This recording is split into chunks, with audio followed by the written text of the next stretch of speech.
on how to start a business and how to get rich like you? Book. Huh? Book. Need I say more? Yes, please say more. We literally have no idea what you're talking about. So you're probably thinking, like, did this guy invent webcams or something? Is he, like, famous on Twitch or something? Is this Sapnap? I don't know. I've been running a webcam studio for nearly a decade. I've had over 75 girls work for me, and my business model is different than 99% of webcam studio owners. If you had to guess whether it's different because it's more creepy or less creepy than other webcam studios, what would you guess? Go ahead and vote down in the comments below, guys. Do you think this is gonna be creepy or no? Over 50% of my employees were actually my girlfriend at the time, and of all my girlfriends, none were in the adult entertainment industry before they met me. My job was to get women to fall in love with me. Literally, that was my job. My job was to meet a girl, go on a few dates, sleep with her, test if she's quality, get her to fall in love with me to where she'd do anything I say. Holy shit, this is insane. And then he gets them to join his webcam empire where he gets them to do, you know, he gets them to get nasty on camera. I'm not a lawyer, but does this not... Does this not feel illegal? At the very least, this seems like insanely creepy. This feels abusive. It feels like he's just confessing to crimes. That's why I want you to join the war room, all right? You're gonna learn about making money, picking up women. You're gonna form a militia to protect me from an international tribunal for my many crimes that break international law. For legal reasons, that was a joke, okay? I don't know if this is legal or not. So I guess what he meant when he just said the word webcam was that he's exploiting a ton of women online for his own personal gain. In hindsight, it seems so obvious. How did I not guess that? Let's watch another promotional video for the War Room. This is on Andrew Tate's YouTube channel, and it's called The Matrix Predicted the Great Reset Explained. Basically, it's a video where this guy compares his life to the Matrix. We are living inside of the Matrix, and I am Morpheus. I know you're sitting thinking, why did Tate not decide he was Neo? Because Tate has all the Aikido and the masterful, nearly superhuman abilities. Yeah, I used to be a kickboxer, so I'm basically in the Matrix. Actually, the reason I take the War Room guys to the gun range so much is so they can shoot at me and I can dodge the bullets like Neo. It's like, okay, dude, if anyone here has superpowers in the War Room, we know who it is. And it is not you. And when I say we're living inside the Matrix, I'm not stating that with irony or as a joke. We are genuinely, actually living inside of the Matrix. The Matrix is real. Yeah, something tells me that even though he keeps saying literally, and this is not a metaphor, that it is a metaphor. Something tells me he's not literally saying that we're living in a computer simulation that's controlled by, like, aliens or whatever the Matrix is about. I actually haven't seen the Matrix. I think that's what it's about. Something tells me that's not the point that this guy is making, even though he keeps saying literally. In the description of this video, it says, stage 1 fighting against the Matrix is to become rich. Learn how here. I'm sorry, that's the first step? You know it's gonna be an unhelpful article when step 1 is become rich? Like, step 1 is something that takes years, and some people will never do it. Also, again, I haven't seen The Matrix, but I'm fairly certain that was not the first step in breaking out. I don't think Morpheus was like, listen, machines are trapping humans and using them as batteries in their simulation, and the only way we can break out is by setting up a dropshipping business and investing in Ethereum. Ethereum's actually great because you can verify smart contracts. It's actually the best crypto out there. Imagine if this dude is right and we really are living in the Matrix. Like, what does being free look like? Oh my God. I did it.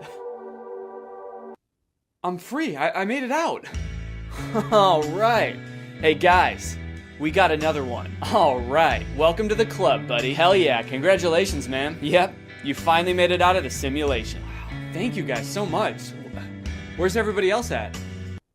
What do you mean everybody else? Yeah, the only other person here is my girlfriend who I'm scamming. Or I mean dating. Yeah, but I mean like in the whole world. Like there's gotta be more than just you guys in the real world, right? What the fuck? You don't like us? No, it's not like that. I mean, sorry. I was picturing there being more than just like 3 normal guys in a room when I exited the Matrix. Normal? What the hell, man? Yeah, we're not normal. We shoot guns and make money out here. Yeah, we're big into making cash out here, man. Did they do that in the Matrix? They actually do, yeah. Not the way we do it. Okay, how do you do it? Hey, you're stealing my shit! Okay, I'm just saying, all things considered, you guys don't really seem that different. Honestly, if anything, this seems more like a simulation than the world I was just in. How so? Look at you guys. You're all holding guns. All you do is talk about business. You guys are like NPCs from GTA. You all look like slight variations of the same sim. Are you guys sure this isn't a video game? All right, man, as if I'm gonna take advice from a beta-ass bitch like you anyway. I'm just saying. Okay, that was actually sick. You guys should have led with that. How was that not the first thing you guys wanted to show me? You know what, man? Get out of here. You don't belong here anyway. Yeah! What? Go! Get out of here. We don't want you. Yeah. Okay, all right, I'll go. Honestly, I'm actually not really sure how to get back, but if one of you show me, I will go. Get the fuck out of here, man.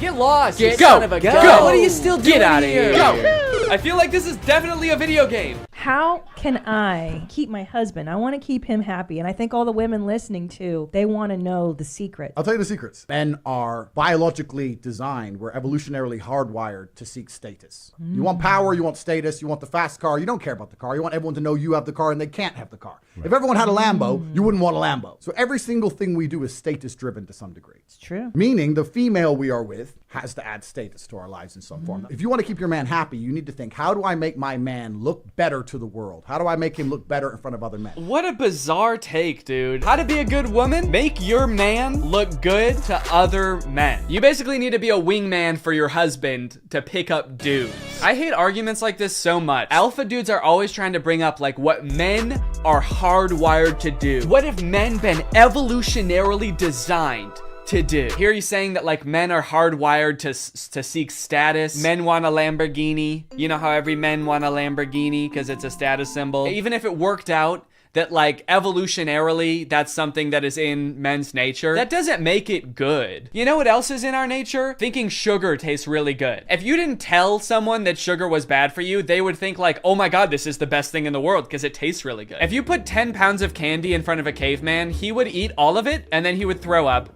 And then he would die, probably, because he's never eaten that much sugar before. But hey, I guess that's just kind of what he was hardwired to do. So if you want to be a good cave wife, you got to go out there and you got to get your man as much candy as you can find. You want to go to the store and buy him one of those lollipops that's as big as his head that he always wanted when he was a kid, but his mom would never let him have. And that's the only way to keep men happy, all right? These alpha male type guys are always trying to sound like scientific. Like this is the science-backed way to attract a mate. And this is the evolutionary way that relationships are supposed to be. But I feel like if they were being honest, they would recognize that there's a difference between what humans like naturally are inclined to do and what is healthy and what is sustainable. You know what else increases your status? Murder. Can't be anyone higher up on the hierarchy if they're all dead, right? It's weird. I don't see any of them advocating that, but it's the same primal instinct that they're talking about, so why don't they? To prove what a sick and cool lifestyle this guy has, here is a video that he posted on Christmas while apparently alone in a hotel room.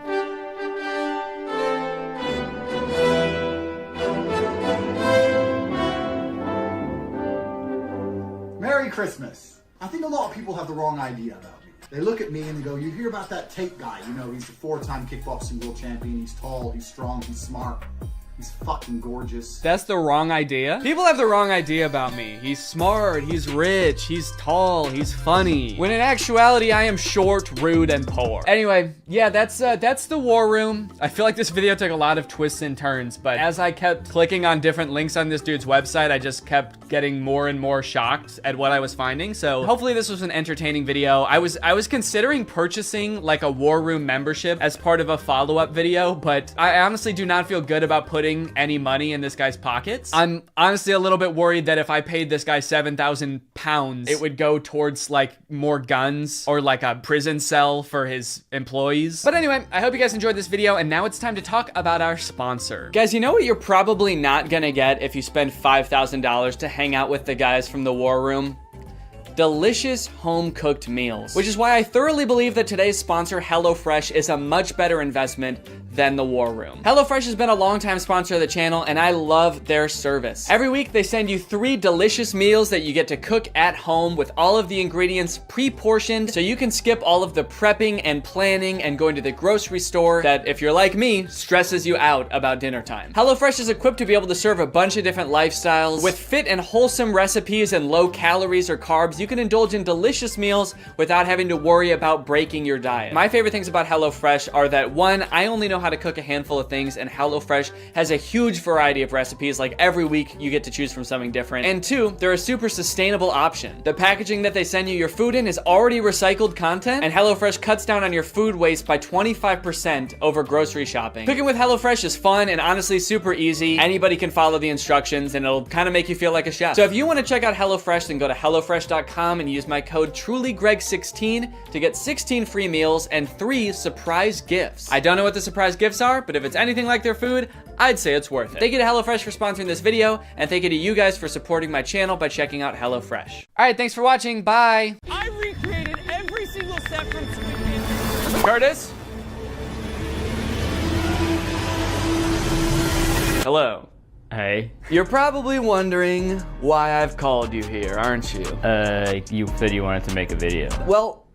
Well, yeah, but that's only half the reason that I called you here. That's right. The other half is that, honestly, Curtis, I'm worried about you. I don't know if you've seen lately, but it's getting pretty dangerous out there. The world is a dangerous place. Yeah. Oh, yeah. Yeah, a plane just flew into that building. Oh my God. Right on cue. Did you do that? Exhibit A. No. Look, crime rates going up through the roof. Murder. Death? Did you know every person dies now? Point is, Curtis, there's people out there who are trying to hurt you. They're trying to kill you, Curtis. Me? Yes, you specifically. What'd I do? You're just, I don't know, how do I say this? Has anyone ever told you that you're an easy target before? Huh? See, yep, that's exactly what I'm talking about, Curtis. The headphones, the texting, the hands in your pockets. If I started attacking you right now, you wouldn't even be able to defend yourself, man. Your hands are all busy. Not to mention, you're not even wearing shoes. Good luck running away. I was being polite. There's nothing polite about getting murdered, Curtis. Attack me, see what happens.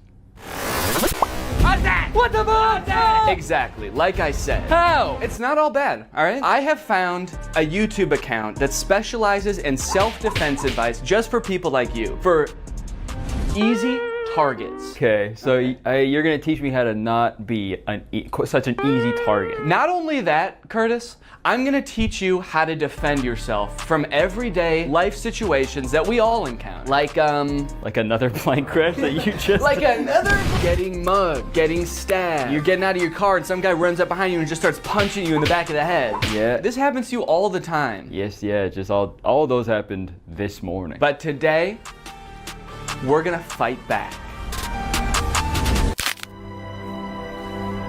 That hurt? Come on, you could not have just hurt yourself like that. Why'd you do that to me? You did that. How could you? We were friends, man. This is worse than I thought. I'm a lost cause. Let's get into the video. So this is the self-defense guy we're gonna be watching. His name is Self-Defense Goat. Damn. Okay. No one's ever hurt him. This has a lot of enemies, I guess, though. Seems like Yeah, people that's are always true. Trying. I think he's just an idiot, putting himself in really dangerous situations all the time. Well, let's see what happens if this guy pulls a yellow gun on you. Give me your money. Yo, man, yo, take it. Yo, man, yo. Yo, man, yo. Someone pulls a gun on you, yo. Take it. Here. I got nothing else. I got no phone, I got nothing. I got family, man. You gave him everything. He still got that gun pointed at you. See, that line makes it sound like they know each other, Right. and they've been like friends for so long. You helped him move, you helped him get through a tough breakup. You've given him everything you got, man. And he still wants to shoot you in the head. When he was at his lowest, you were there. If I was his family, I'd be pretty upset because he was like, I got nothing. I got family. but That is crazy. Also, the way he says, take it. It sounds like he's mugging him now. He pulls a gun, take it, take all of it. Okay. Who's doing the mugging here? Your goal is to get as close to the weapon as possible. Ideally, he's even pointing at your head, trying to scare you. Sorry. Ideally, he's pointing a gun at your head. Maybe it's easier to grab it when it's, as far away from your hands as possible. Right up here. Yeah. Maybe you like bite it. Yeah, maybe that's what he's about to do. Maybe it's because getting mugged is so scary that he just wants to be put out of his misery as quickly as possible. Yeah, I want this to be done immediately. Ideally, you're facing the other way, looking out at a beautiful sunset, and he's got the gun pressed right up against the back of your skull. Taking one final breath. So I'm going to turn out of the way, 2 hands on the weapon right away, pull it into your chest, rip it off. And you shoot yourself. Take the power out of his hands. Yeah. Get out of the way, back, Hands. pull it into your chest. He said rip it off. He rips off his hand. His tutorial is like how to stop a mugger is just talk to a imaginary cameraman and be like, no, this is what would happen if you're mugging someone. Yeah. So I feel like that would kind of mess with their heads. Yeah, wait, pretend to be mugging me right now. Okay. Give me your fucking money right now. I gave him everything. Smash, smash, tap, rack, and go if need be. Yeah, so I mean that's pretty much just the classic smash tack rap. Smash, tack, rap, go if need be. I guess that's his like YouTube ad friendly way of saying then shoot him in the head. Yeah. And if need be, go. Yeah. What are you in jail for? I goed. I went. Yeah. This one is going to be really important for you because this is how not to be an easy target, okay? Okay. You got your no shoes on, you had your headphones on, hands in pockets. You're about to see just how dangerous that is. Okay, wow. Dude, he stabbed him in the ass. What was that sound? I don't know. I think it was the guy screaming. Wouldn't it be crazy if that was the whole video? Well, look at Mr. Karate Kid. That is a pretty sweet hoodie, though. Look how easy he's gonna be to murder and take his phone. Sunglasses on, huge headphones, hoodie I could just rip him down with. Oh, you're mine, buddy. Okay, well, he didn't even do it though. He's just talking. You're just imagining it. Oh, you're mine, buddy. He's already You're gone. dead. Oh, I'm gonna enjoy this one. All right, yeah, it's Oh, yeah. Wait, where'd he go? just already. Nighttime all of a sudden. He's saying that out loud. That must be in his head. Okay. Now let's find out how to not be an easy target. Oh, look at Denim Dan. This guy's gonna be an easy target. Well, maybe not. He's got kind of this desk there. He's walking pretty confident. So the caption says desk stare, but I think he's saying death stare. Desk there. Oh. He's got kind of this desk, got like a desk strapped to his. I feel like that gaming. I guess it's a pretty hard target. You got a big desk in the way. Yeah, but he's clearly cracked at Fortnite. This desk there. He's walking pretty confident. Yeah, he also says he's walking pretty confidently as this guy is like... yeah, he's so scared. How are you supposed to, like, other people walking down the street, like... this guy's easy to fucking He's kill. only got one earbud in. Jacket versus hoodie. It's my favorite Mr. Beast video, jacket versus hoodie. It's your lucky day, Denim Dan. It's your lucky day. Wait, he did say that. Denim Dan, it's your lucky day. Okay, well that actually does make him seem more crazy. Yeah. I'd be so terrified if I was walking by someone and was like, this guy would be easy to kill and steal his phone. Wait, maybe not. He's got a confident walk. I mean, you could be Denim Dan if you wanted to. Yeah, I guess I should have been wearing denim for this video. Yeah. Jean jacket, Gene hat. Gene Wilder. Gene Wilder's here. Hang on a second, guys, because I've got a self-defense technique of my own. Today's sponsor, ExpressVPN. Guys, using the internet without ExpressVPN is like walking around a park with flip-flops and headphones. It makes you an easy target. Did you know your internet service provider can legally collect data about every single website you go to and then sell that information to advertisers? Luckily, when you use ExpressVPN, it becomes like your armor. Your Gene armor. Your internet service provider can't see your activity. Your identity is anonymous thanks to a secure VPN server. And your data is encrypted for maximum self-defense.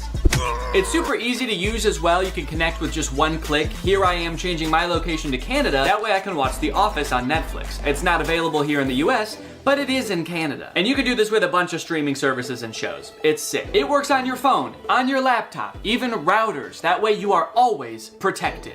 I don't want to miss out on content that's not available in my area, and I also don't want anyone spying on me, especially not my internet service provider. That's why I use ExpressVPN. To find out how you can get 3 months for free by scanning the QR code on the screen right now, or clicking the link in the description, or going to expressvpn.com/Danny Gonzalez. That's 3 months for free by scanning this QR code or clicking the link. Thanks to ExpressVPN for sponsoring this video, and now let's get back into it. Now this is an instant that people actually do encounter somewhat often as road rage. Yeah, people get that a lot from me. Yeah. So what kind of stuff do you do? Just sort of like tailgating people? Yeah, I have usually probably 4 to 6 full cartons of eggs in my car at all times. Oh, you just throw eggs? And I just kind of, yeah. Egg people I on just the highway? egg people on the highway. I egg them on. Quite literally.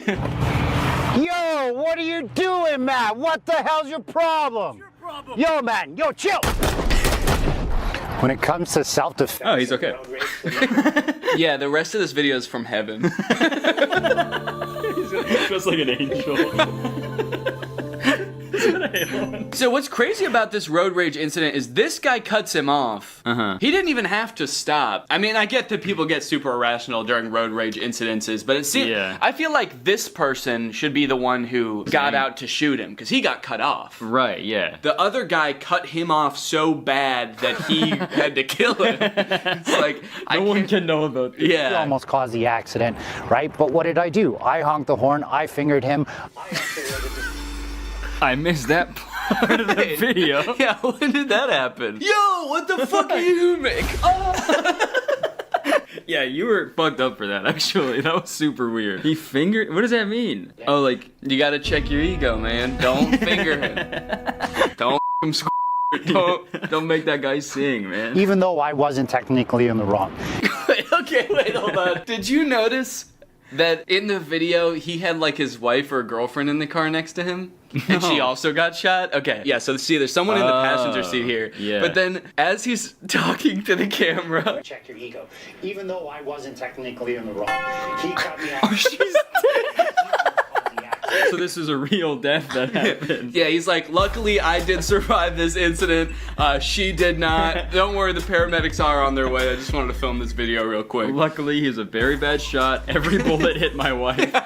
I escalated the situation. He felt like he was threatened. Felt like he was threatened. He was in his own car. Yeah, he was fine. That psycho's trying to kill me! I'm gonna kill his wife. He felt like he was threatened and now I'm dead. Okay, yeah, he is dead. Yeah, he's dead. Confirmed. That is canon. And looking at his account, yeah, this is the last video he ever posted. That's not having a self-defense mindset. Be smart. Stay safe out there. Check your ego. Oh my god. Wait, but he checked his ego. Why is he still getting shot? I guess he didn't check. I guess that guy didn't check his ego. Yeah. It's like, come back here and finger me. Finger me, are you... So there's, don't be an easy target. Yeah. But also maintain a self-defense mindset. And I do appreciate that. It's like, try not to get into the situation where you need to be defending yourself in the first place. Right. I think we can all agree that's probably the best self-defense tactic you have available. Belt versus knife self-defense. Yo, give me your money. Stay back, man. Stay back. Yo, is that a knife, bro? Do you know how to use your belt for self-defense? Do you? Yeah, I don't It think... took you like 20 seconds to take off your belt. I don't know if you noticed there, but he had some good tactics to stall the guy. He said, yo, is that a knife? Like he was going to be Yo. interested in what kind of knife it was. Yeah, yo, is that my favorite knife you have? Is that a Swiss Army knife? Damn. Cool, man. Hold on one second. I gotta jerk off to this knife. Just kidding. Also, he must have a really big belt buckle. Like how brutally this guy gets hit is actually pretty crazy. Just wanted to show you my knife. Yeah, I was trying to sell this knife to you. That's why I said, give me your money. Damn, look at that wide stance for this too. That's crazy. He's doing the splits. Some fucking psychopath. You mess with the wrong guy. Here's how you defend yourself against a knife. Oh, dude. Oh, please do. That's what the mugger says when you pull out your belt. Oh, dude. Back, he was that a knife, bro. Oh, dude. Oh, dude. These are really good captions. Yeah. Okay. I like that they like to start the videos with someone just being brutally murdered. Yeah, it's a good way for audience retention, right? I feel like from now on we should just start our videos with killing someone, like right in the first frame. We just have some poor bastard. Maybe his car broke down on the side. He's covered in eggs. You know, I took him home, and I took him home. And I start my video. I'm like, hey guys. The guy in the headlock is like, I gave him everything. Folks. Yeah. You know what to do when somebody pins you against the fence and stabs the shit out of you?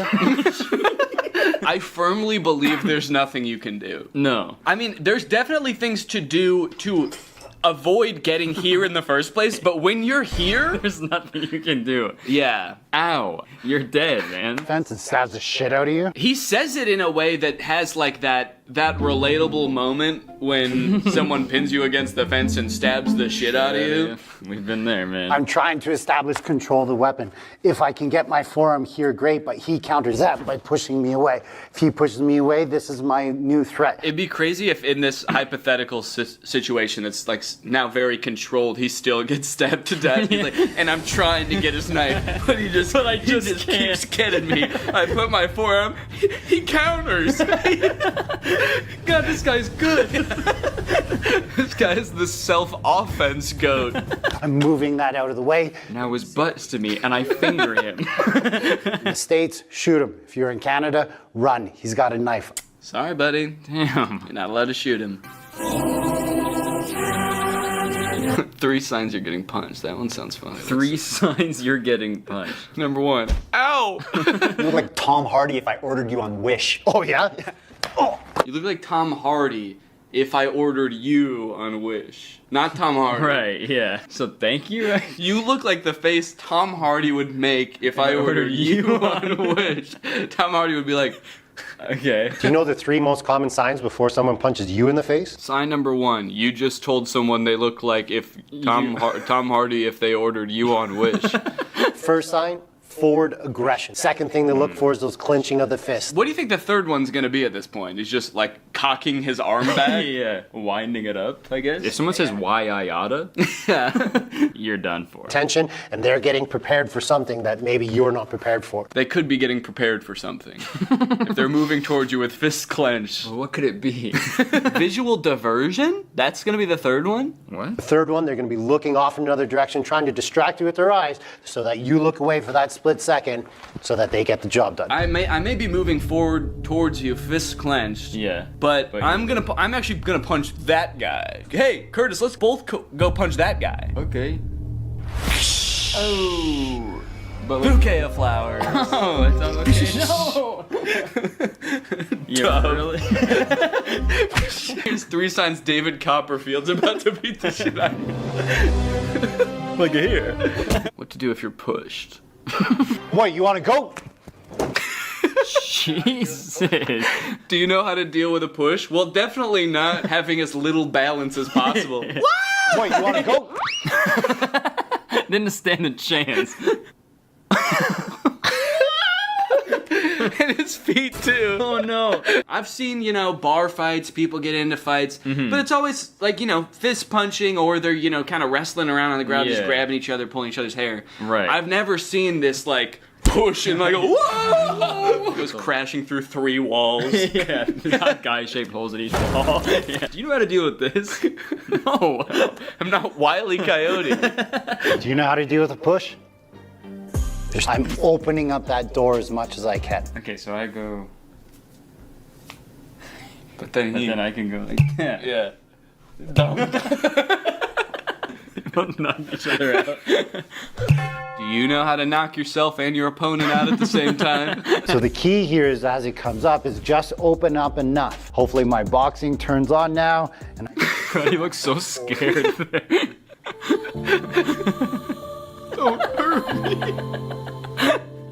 Please. Not again.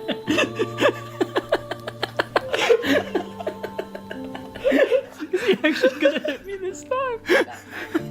He's like softly blinking up at me. What are you doing to this guy? He already got pushed, man. He's been through enough. He also just said, hopefully my boxing turns on now. I've never practiced boxing before, but I really hope I know how to box. I hope this skill comes out of nowhere. and I just bring that hand forward as much as I can. Jesus. He was not expecting that second one. Bring that hand forward as much as I can. He's still standing there. I throw another 1 or 2. But that doesn't always work, especially if they're super big or if you were caught off guard. So if you don't know how to do all that he just did, the old wax on, wax off, you can do a soft fall. Okay. That would really throw your attacker off if he pushed you and you actually fell, right? And yeah, that would fucking confuse him like crazy. Now what? Thought he was gonna get closer to me. Suck all that in to minimize the damage that you take. The most vulnerable guy I've ever seen. Quit your job, man. You don't have to be there. When that push comes down and he goes to break fall this time, now he's not there. That's the way you're supposed to fall. Straight into a coffin. Like a fucking vampire. He's suddenly in a suit and palmed. Time. Now he's not there. Now he's not there. Yeah, he is. Where'd he go? I can only look up here. He's like, Yeah, nobody tell him. also, that night before you go to the bar, look up what color the carpet is at the bar and dress like the carpet. So you fall to the ground, then you sort of scuttle. Like a little crab. Okay, Curtis, so if all else fails and you need to defend yourself, all of the making yourself a hard target didn't work, he pushed you and you didn't fly far enough away, you're gonna need to fight, okay? Okay. The good news is, all you need is one punch, okay? You can end any fight with one punch, and I'm gonna show you how. Okay. Yeah. I'm excited. Jerk in the Lexus. Yo, what are you talking about, You man? cut me Yo, off in the chill, parking lot. Chill. Do you know who I Stay am? right You wanna there. go? Go under my You wanna space, go? man. Do you know how to end a fight in one punch? I can see why he hired this guy. He's so good at, like, leaving the frame as quickly as possible. Yeah, he's a pro at that. My Wanna space, go? man. Do you know how to end a fight? He's just gone. Once I felt like my foot was planted enough that I could push off of it, I had to make sure I wasn't showing the punch or creating a tell. This is creating a tell. Loading, shrugging, trying to punch and come out. So the first thing you want to be good at, Loading, shrugging, trying to punch to come out. making sure your arm is I just feel like there's a more tactical way he could be standing in all these videos instead of just like the most malleable, just, what are you gonna do to me now? I feel like he should be trying to evade it or something. He's just, it's so sad how willing he is. I deserve it. And he's like, and don't worry about this guy, by the way, guys, he deserves all He this. deserves all of this. He's a hellish fiend of a man. You should see him off camera. Remember, in self-defense, he's approaching me, I'm hitting him, and I'm trying to get away. He said you're punching him and trying to get away. Yeah, you gotta pick one, I think. Yeah. He's on the ground, you're punching him, and you're like, let me get out of here! This sicko's attacking me! Unhand me! If they're a bigger opponent than you, then you don't just hit them with your arm, you have to hit them with your body. If they're further away from you, you can open up the hand and do like fingers into the eyes. You might break your fingers, but at least you're not going to get involved in a fight anymore. If you train martial arts, use your fist. If you don't train martial arts, use your palm. I thought this was gonna be like a one punch. Like he's gonna teach us how to do one specific punch, but he's Right. like, I don't know, you might want to stick your finger. Let me think. You might want to stick your fingers in his eyes. You might want to finger his butthole. hit him with You this might side of your hand. This part with your body. Yeah, lean him over, spank his ass. Spank his ass, pull and tug on his wiener. I don't know. What was I talking about? The title is End of Fight with One Punch. There is no guarantee when it comes to self-defense, like one punch is going to get the job done. That's just clickbait, guys. What the fuck? He said that like that's not the title of his video, but other people do that. Yeah, I would never clickbait you guys. Look, other people are gonna try to convince you can end a fight with one punch. That's just a bunch of clickbait bullshit. the pussies would say I would never do that. And honestly, only pussies would fall for that too. But anyway, thank you guys for watching this video. Thank you for the money. The reason why I punched him in his face, because his hands weren't protecting his face. If his hands were here, it's a whole different entry. And that's the end of the video. Nice. Honestly, I'm sure there is some good self-defense advice in here, but I just like the way these videos are shot. Yeah, they're especially the short videos, because he's like, okay, we got to get people's attention. So. Yeah. Yeah. All right, Curtis. Well, you know what? Honestly, man, I'm proud of you. I Thanks, feel like man. I can tell that over the course of these past, gosh, I don't know, we've been recording for like an hour. I feel like you've really changed, you know? You think? Yeah, I feel like you've taken the initiative. You're no longer an easy target. Honestly, now you're a threat. And Yeah. for that, I commend you.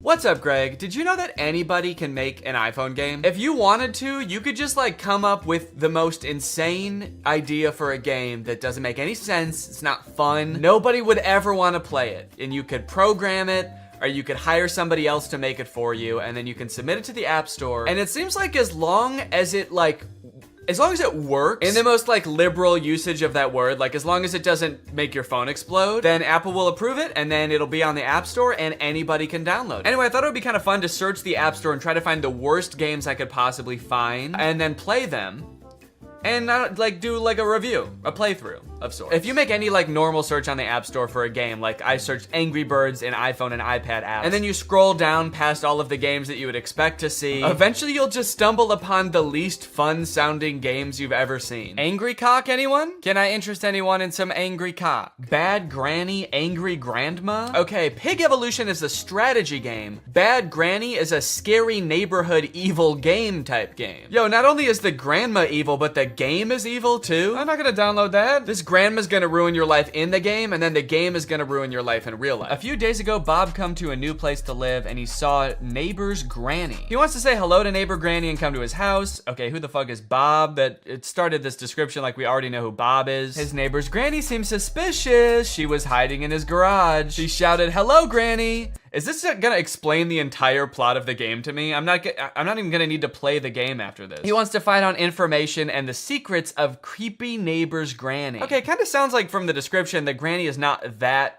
okay, I guess she was hiding in his garage. That actually is pretty weird. But it's like, and you follow Bob, who's trying to find blackmail on this old woman. It's like, who's the bad one in this scenario? You evil game. Okay, so the first game I'm gonna play is Bad Granny. I will download that now. If I just type in simulator in the App Store and search for iPhone and iPad apps, what's gonna come up? Cat Simulator 2020. I'd like something a little more up to date. Being a cat has really changed in the past 2 years, so. My virtual boyfriend chat, messenger, and dating simulator. Boyfriend of your dream. Oh my god, things are getting really extreme in this chat. I can't stop thinking of you as a real person. And he says, I am better. I will never let you down. Virtual boyfriend allows you to discuss everything you want. That's nice of him. Cheer up seeing his funny and sometimes not to the point answers. Okay.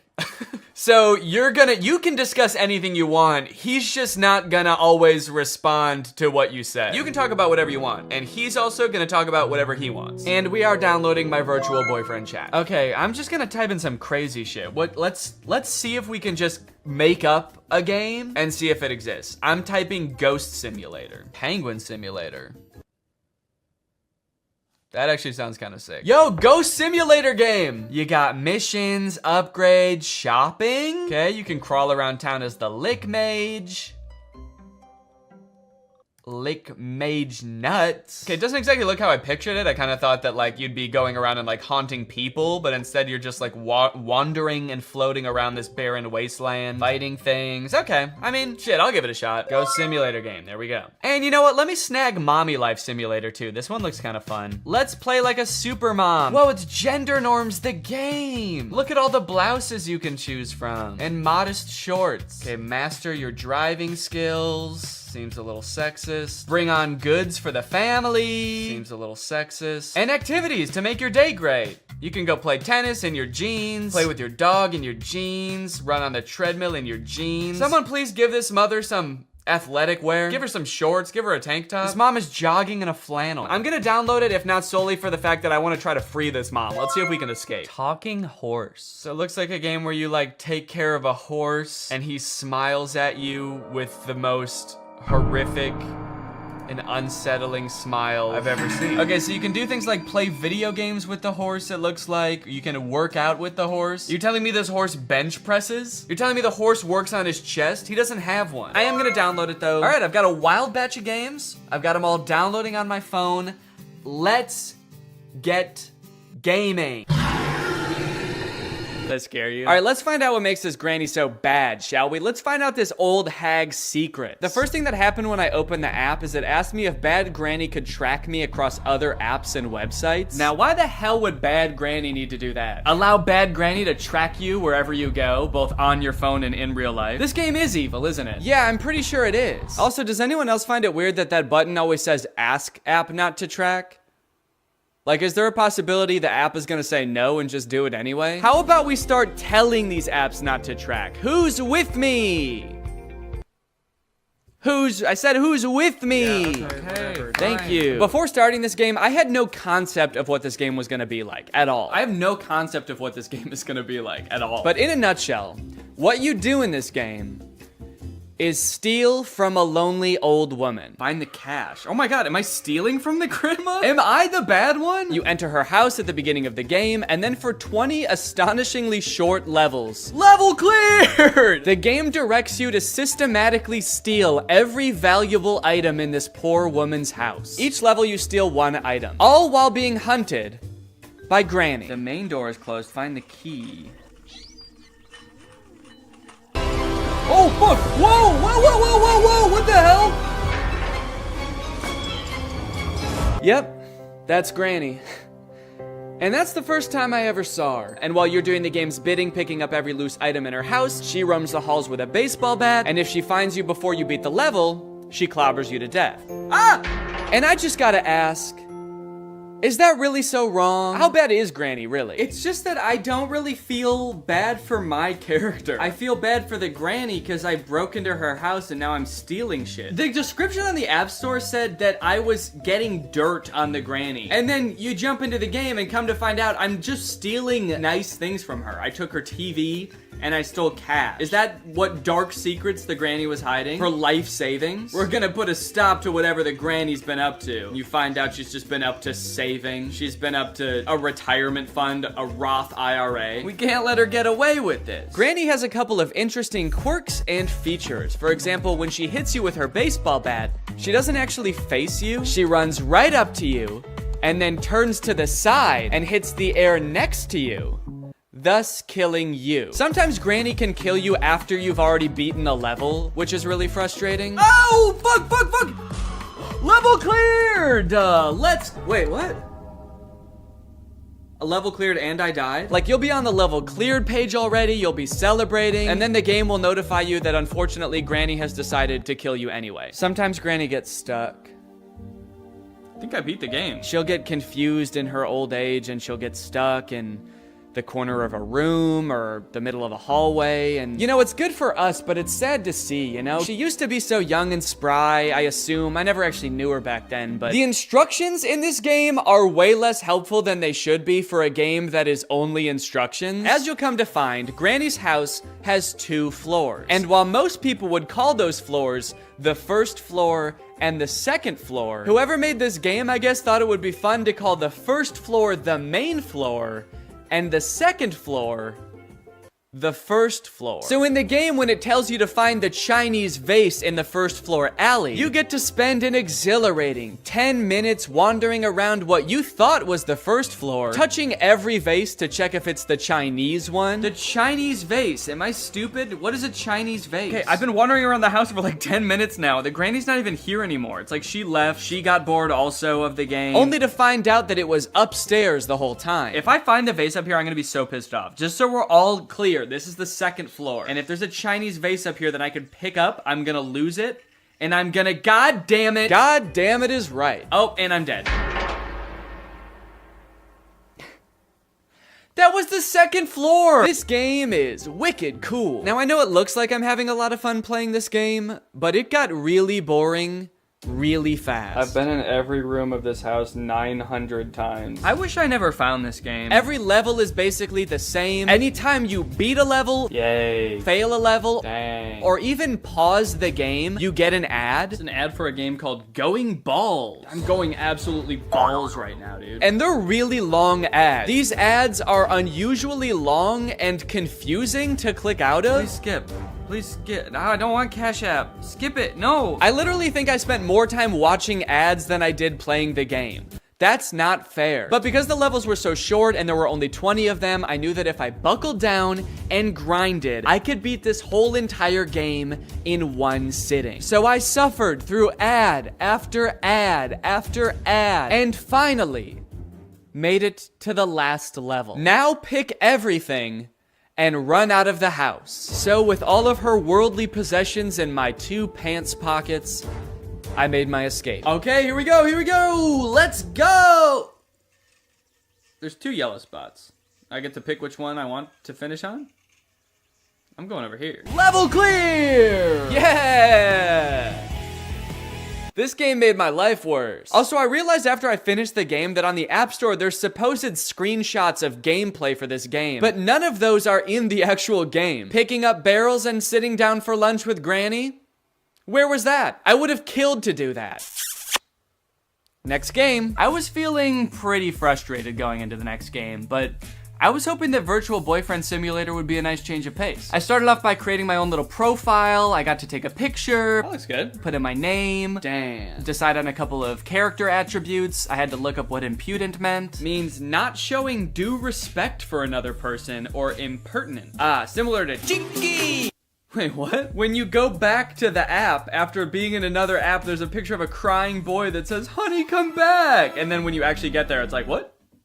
Oh no, we just wanted to know if you were impudent or not. Yeah, fuck it, I'm impudent. When you start playing Virtual Boyfriend Simulator, you can only talk to one guy. His name is Kevin. The perfect boyfriend for you, Kevin? And he's 18. Is 18? Okay, I'm 28. The 10-year age gap made me a little bit uncomfortable. But unfortunately, if you want to talk to literally anybody else besides Kevin, you have to pay for premium. From the moment you get into this app, they start bombarding you with messages to try to get you to buy premium. Unlock all virtual guys. There's pop-ups that say, look at all the boys you can talk to if you upgrade to premium. You can send unlimited messages with premium. I thought at the very least Kevin would be on my side because he's the only guy you don't need premium to talk to. But when I went back to message him, he was also trying to get me to upgrade. His very first message to me was, hey, I'm tired of these ads. Can you stop being a cheap fuck and upgrade to premium, please? It's like, Kevin, you gotta know that the second I upgrade to premium, I'm never talking to your sorry ass again. If there's premium guys to be talked to, I'm going to be talking to them. Anyway, I tried to resist the upgrade and just talk to Kevin for a little bit. Hey, Kevin. I'm gonna make up some backstory, I guess. I got your number from, and then I'm just gonna come up with a random name of a person that could be a friend, a realistic name like Baseball Louie. Nice to meet you. Okay, he's typing. Oh, wait, what? He thinks my name is Kevin? What? He said, hey, Kevin, I love baseball. Who's your favorite team? Mine is the Yankees. It was off to a little bit of a rocky start. I didn't have too much hope for the AI, but it was kind of disappointing that the bot didn't even know which one of us was Kevin. But eventually we actually did get a little bit of a conversation going. Do you have any pets? I have a dog named Buddy. Okay, Kevin. I do have one pet.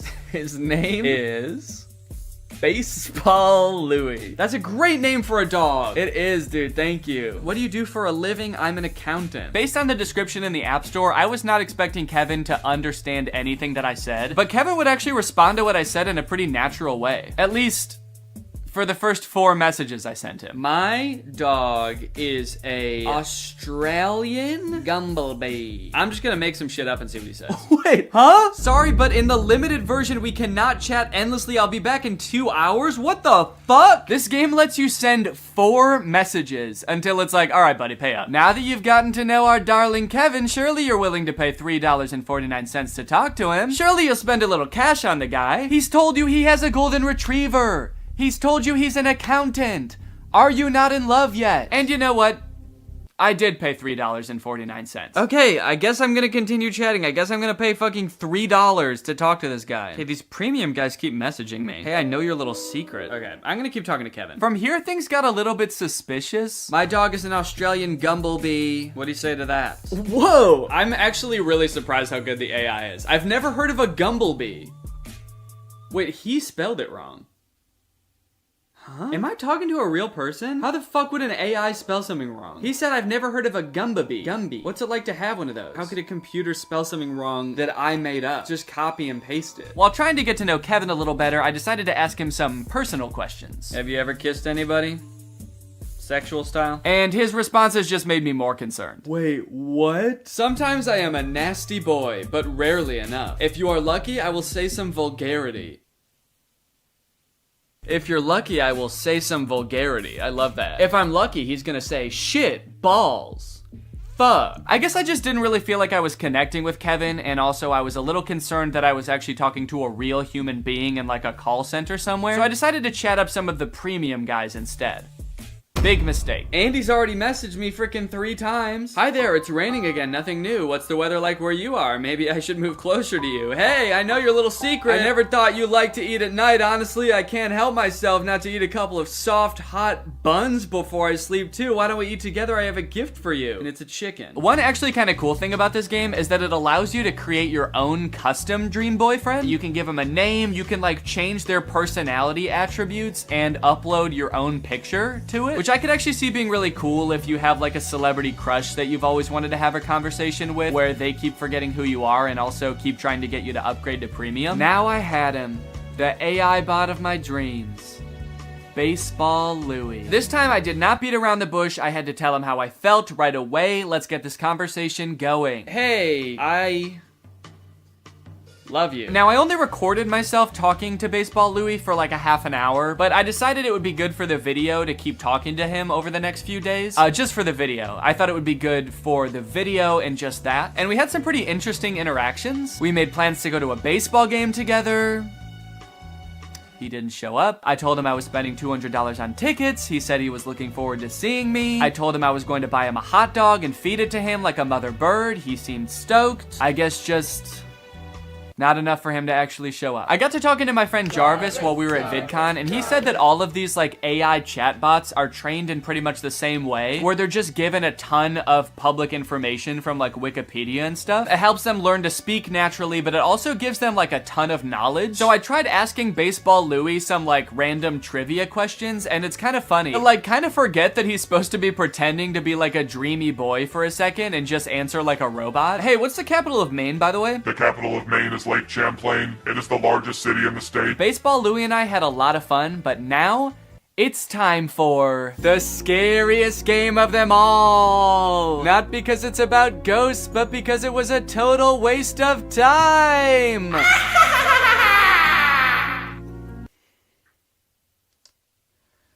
Ghost Simulator was borderline unplayable. Just like Bad Granny, each level had one objective, but instead of roaming around a house picking up cash, you're roaming around the afterlife, killing a skeleton, or killing a spider, or killing one of these goobly guys. And that's pretty much it.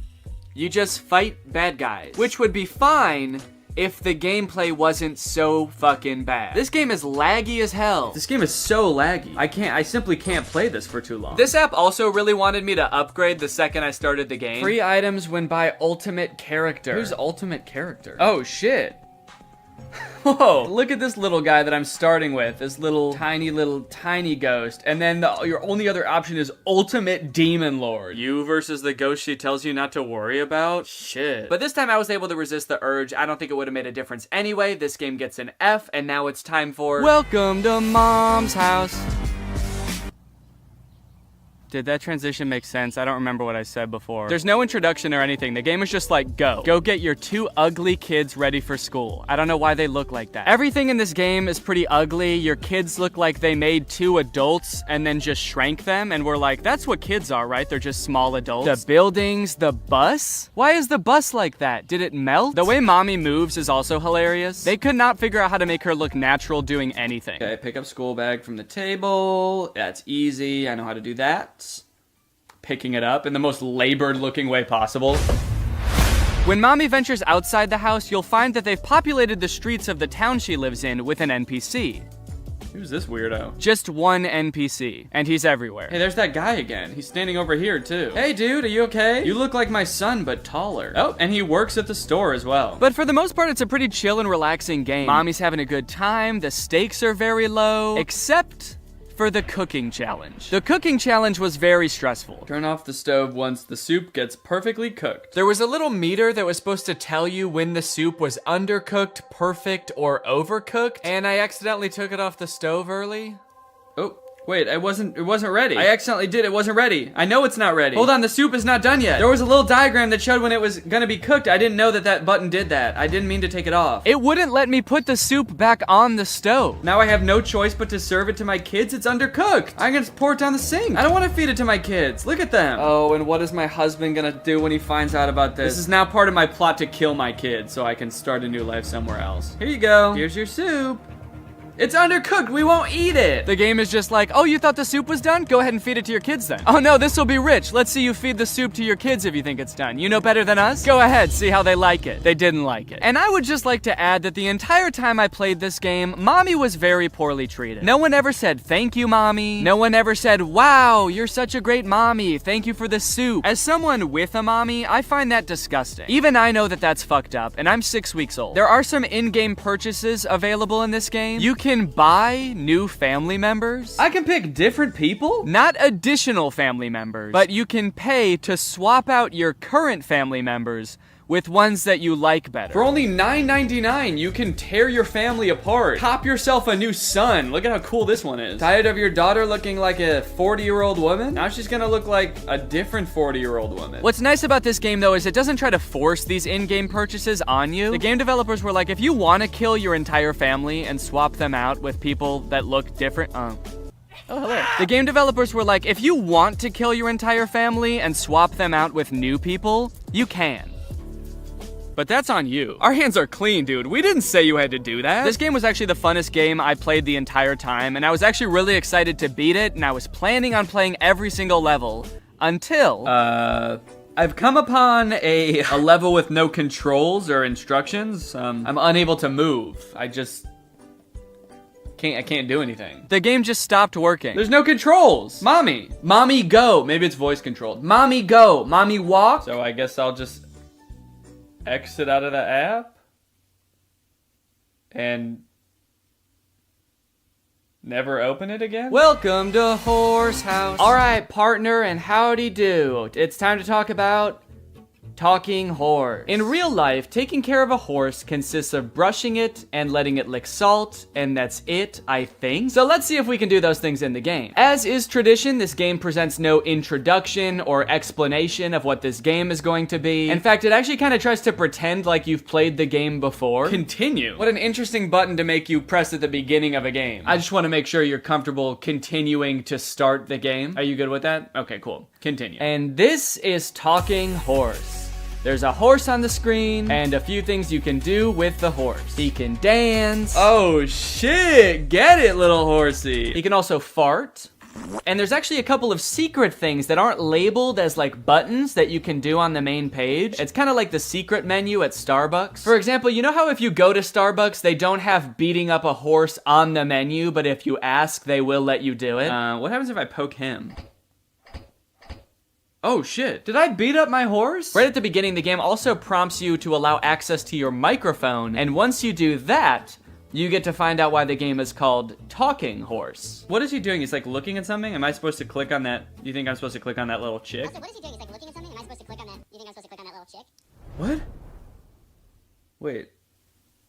Wait.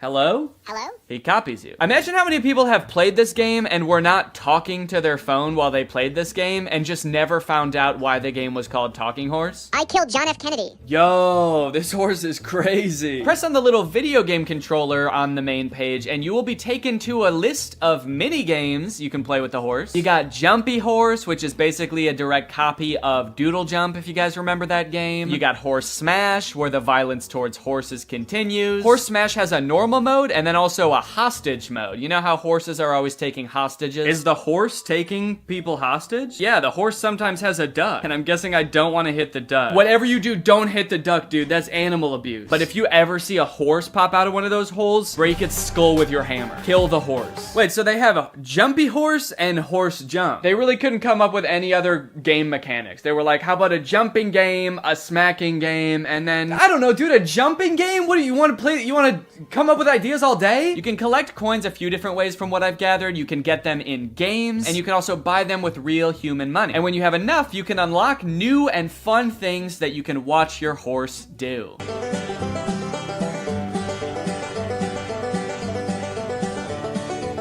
And not to brag or anything, but I did unlock everything in the game, and now my horse can walk on a treadmill. And you know what? I'm proud of him. I'm really proud of my little horsey.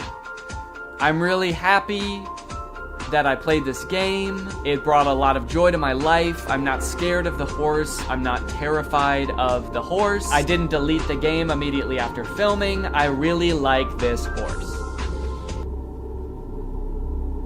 Transition. I guess this is the part of the video where I'm supposed to have reached some kind of conclusion about what I just did. But honestly, I don't really think I learned that much aside from the fact that there are a lot of games on the App Store that are not fun. And also, I have to remember to cancel the subscription to Virtual Boys. Was that a subscription or was that a one-time payment thing? I gotta go figure that out. I gotta make sure that I cancel that if I need to cancel that. All right, well, anyway, thank you for watching. I'm gonna go do that, and you can go ahead and subscribe. Deal?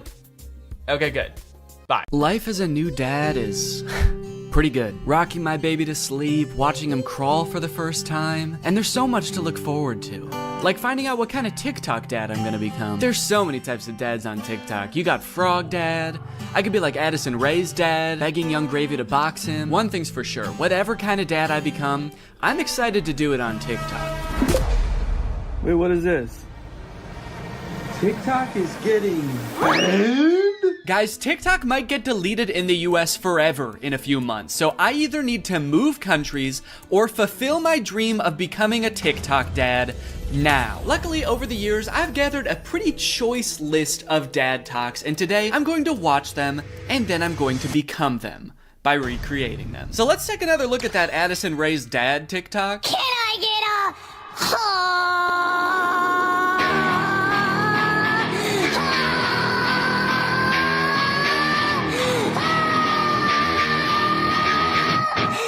Okay, so this TikTok is from a couple years ago. It's from 2022. And if you were unaware of this situation where Addison Rae's dad wanted to fight famous rapper Young Gravy, I believe it started because Young Gravy made some comment on a podcast about finding Addison Rae's mom attractive. Now, Addison Rae's dad and his mom aren't together and haven't been for a long time, I think. But nevertheless, Monty, that's his name, Monty Lopez, decided to settle the score by getting on TikTok and begging Young Gravy to fight him. Can we meet now? Like today, it's August 9th, 2022. I'm ready and I bet you're not. Only a boxing match. Do you have what it takes? Please, I'm begging you, Young Gravy, fight me, please. I'll let you win. I don't care. You can bring a gun. Just don't kiss her. Also, because of the UMG thing that happened recently where they removed all their music from TikTok, this TikTok is completely silent. I'm guessing it had more of a badass vibe to it when it actually had music, but now it's just kind of sad. But to be fair to Monty, that TikTok was like 2 years ago. The beef has since been resolved, I think, or Monty just realized that Young Gravy was never going to respond to him, so he stopped trying. But let's see what Monty's up to now. What's going on, everybody? Happy holidays. Got some real funny videos that I'm about to show you. Let me know in the comments below which one you think was funny. Cool, man. Yeah, those are some pretty funny videos. Did you steal them, Monty? Did you steal the videos? Bad, Monty. I like that Monty is compensating for his old videos having no music by putting 3 times as much music as is necessary in this video. I don't really think that this exact genre of TikTok speaks to me. I don't really know if I want to become like the content stealing kind of guy on TikTok. Hey guys, check out this crazy clip I just saw. You're gonna want to buckle in. This is 3 hours long. I should give Addison Rae's dad type dad a shot though, so I'm gonna be recreating that first TikTok. Okay, so I was trying to think of who it would be funny for me to be trying to fight in this video. My first thought, for some reason, was Joe Biden, but I feel like if I posted a shirtless video of me screaming and begging Joe Biden to fight me, I would be investigated by the FBI, the CIA, trying to think of any other 3-letter acronyms, AJR maybe. So I'm not gonna do that. Maybe it would make more sense if I just challenged someone who already does influencer boxing, like Jake Paul. I could make this same kind of shirtless screaming video, begging Jake Paul to fight me. I can't just stop there because Monty didn't stop there. Oh no, no, no. He challenged him, he begged him, he asked him to come to his house right now, and then he also pivoted to just posting silly videos on his page. So I'm gonna try to encapsulate all of that into one video. I also noticed in this video when he stands up, it like, well, one, it says run white boy run at the bottom, and then it also reveals that he has a tummy tattoo. So I don't know if I should incorporate that somehow, like when I stand up there's a funny tattoo on my tummy. Maybe it's just a heart that says Jake in the middle. Because I want you to get the vibe from this that I just want to hang out with Jake so bad. I don't care if he's beating the shit out of me or if he's just coming over to help me water my garden. It's actually kind of hard to write this upside down, but hopefully I'm doing this correctly. Can you even see it in the camera? Can you see the Jake? There's an effect on it. Should I use that effect? Gym light? That's kind of menacing. What other effect could I use? No, okay. Let's just do no filter. No filter or nothing. Can I get I didn't like filming that at all. Actually, I hate that. I'm gonna put my shirt back on. Yeah, sorry, I hated that. I'm gonna keep my shirt on, actually. I thought I was gonna do it with my shirt off, man, but I can't do it. I just can't see myself convulsing shirtless like that. I don't even think I want it on the internet, to be honest. I don't want it. Nobody should see that. So it's gone now. I'm just gonna have to live with Jake tattooed on my tummy, and that's just gonna be a secret between me and you guys. Nobody's gonna know that happened. Okay, let's try again. Shirt mode activated. It's hard to press the start button the way I have my phone propped up. The keyboard's kind of in the way here. There we go. Okay, shit. God damn it. Can I get That might have been pretty good. I am picking up my phone at the beginning, but I think I went menace mode for sure. Actually, the beginning where I prop my phone up adds some kind of authenticity to it in a way. I don't know if it's like a millennial pause or kind of makes it seem like this video was totally off the cuff. Like I wasn't even planning on recording this. I'm just setting my phone up because I'm getting so pissed off. Well, I guess I'll just finish her up then. Oh, there's still sound. Can I make the sound stop now?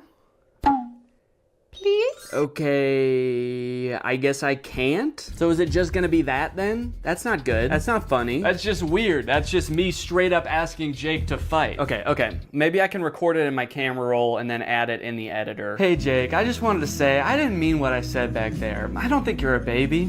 I think you're awesome. And we don't have to fight. We could just hang out sometime if you want to. Anyway, here's a funny video I found. Okay, now I have to actually find a funny video and add it in here somehow. Funny video I found. Hell yeah. Can I get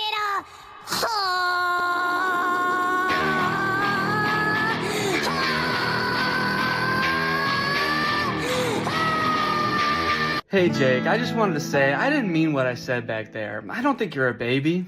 I think you're awesome. And we don't have to fight. We could just hang out sometime if you want to.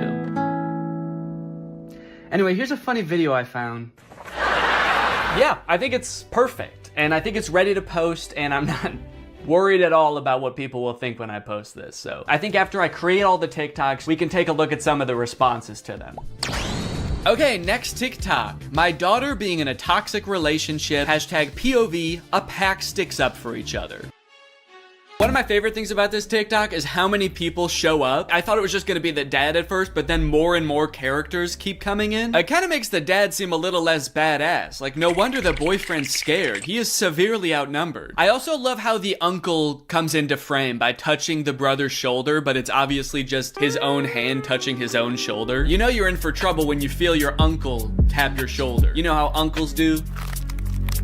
Now, the weird thing about this one is that I actually don't know if this guy has kids. I actually don't think he does, but I do still think that there's something we can take away from this video. The whole concept of a pack sticking together. Oh, are they wolves? Oh, I think they're werewolves, and that's why it says a pack sticks up for each other. And that's why all their eyes turn blue, this horrifying shade of blue, and the dad has on a wolf necklace. So they must be wolves. They've got wolf eyes. Wolves have blue eyes, right? Oh, wait. They don't. Wolves have brown eyes, it looks like. I must be thinking of huskies. Oh yeah, huskies have blue eyes. Are they huskies? Leave her alone, buddy. Unless you want to get strapped to a sled and pulled very fast over a great distance. If this happened in real life, do you think that the boyfriend would even hear the dad? He's screaming and the dad is whispering. He has a few other TikToks where he plays the role of a dad navigating a kind of tricky situation with his daughter. So I guess this genre is just fantasizing about having like a teenage child and something awkward or scary happening with that child. And also you have to look really badass and you do have to be part dog. Got it, can do. Before I film this one, I actually have a much more important POV I need to film first. POV, that moment when you're sponsored by Opera. Opera makes other browsers look like that evil boy in that last TikTok. All alone, and useless. Meanwhile, Opera looks like the family, because Opera has so many useful features built in that it's so much more than just a browser. You've got Aria, Opera's native browser AI, which lets you get clear answers instantly. Highlight any term on the web and ask Aria to explain it. The great thing is Aria is connected to the web and can provide real-time information, unlike a lot of other AI models. Tab islands are huge for helping me stay organized while I'm working on a video. If I have several TikToks open, a couple of Google Docs, email, I can collapse them into context-based groups automatically. I don't know what accent this is supposed to be. One thing I didn't even realize I needed until I got Opera was a built-in ad blocker. It makes articles look so much more clean, which actually makes my videos look better, because when I screen record an article, there's not distracting ads all over the place. And it's super easy to turn on with just one click. If you're working on multiple projects at once, you can create entirely separate workspaces that you can switch between easily using customizable buttons on the sidebar. I don't like having a ton of browser windows open at the same time. It's super distracting and hard to sort through. So in my opinion, this is a much better solution. So if you want to check out Opera, then use my link below to download Opera today. Thanks to Opera for sponsoring this video, and thank you to you guys for checking out Opera. Now let's film this TikTok. Okay, so I've been thinking a lot about how I could make this TikTok kind of my own, you know? Take everything I like about the toxic daughter boyfriend TikTok and amplify. So first thing we're gonna do is the amount of family that shows up. I liked how much it was in the first video. We're gonna double it. We're just gonna have a ton of people show up. We're gonna have the dad, of course, the brother, an uncle. Uncle's here! A second cousin, a third niece, maybe. Also, I think instead of like a toxic boyfriend, the daughter's just gonna be getting mugged. I think that would elevate the stakes a little bit higher. And then, you know, in the original TikTok, they didn't even turn into werewolves. Their eyes just turned blue, which, granted, that would be very scary if that happened to you, but I feel like they were trying to get at something there, but they didn't quite get there. So, in my TikTok, they're gonna actually turn into animals because there's filters on the TikTok that can turn you into animals. So that's what I'm gonna do. And I'm gonna do it now. So I think what would be even cooler than turning into a wolf is if I turn into a horse. And I know that there's horse filters on TikTok. I have one saved here, where if you open your mouth, you turn into a horse. So I'm gonna use this. Okay, beautiful, beautiful. I look gorgeous. And then everyone just starts turning into horses, dude. The daughter turns into a horse. Uncle's gotta turn into a horse. And last but not least, the mugger has to apologize, of course. Let's go, baby. Now all I have to do is edit this, and it's gonna be ready to go. Now this dad is a whole different type of dad. His name is Brian B. Toe. I thought Toe might be his last name, but the way it's spelled out in his profile actually makes it seem like Buteau is his last name. I thought B was just his middle initial till I saw this just now. Say what you want about Brian, but he do be Toe. And I think there's a lot we can learn from Brian's TikTok. Stuck in a generation where loyalty is just a tattoo and being fake is a lifestyle. Where the real ones at? Man, Brian's so cool. I thought he was a teenager for a second because of how cool he's dressed. Hey guys, I'm just skateboarding with my backpack to school. Work. I hope my teacher is cool today. Oh, boss. Sorry, I'm just a kid at heart. Also, I just got in a really bad skateboarding accident and hit my head real bad. Can you drive me to the hospital? I don't like this angle. Why is he so much higher up than us? Are we a child in this video? Are we his child? Son, where are the real ones?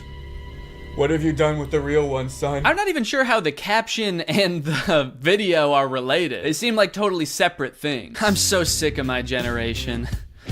So I've decided to join yours. I'm a teenager now. In fact, I'm so young that my kids are my...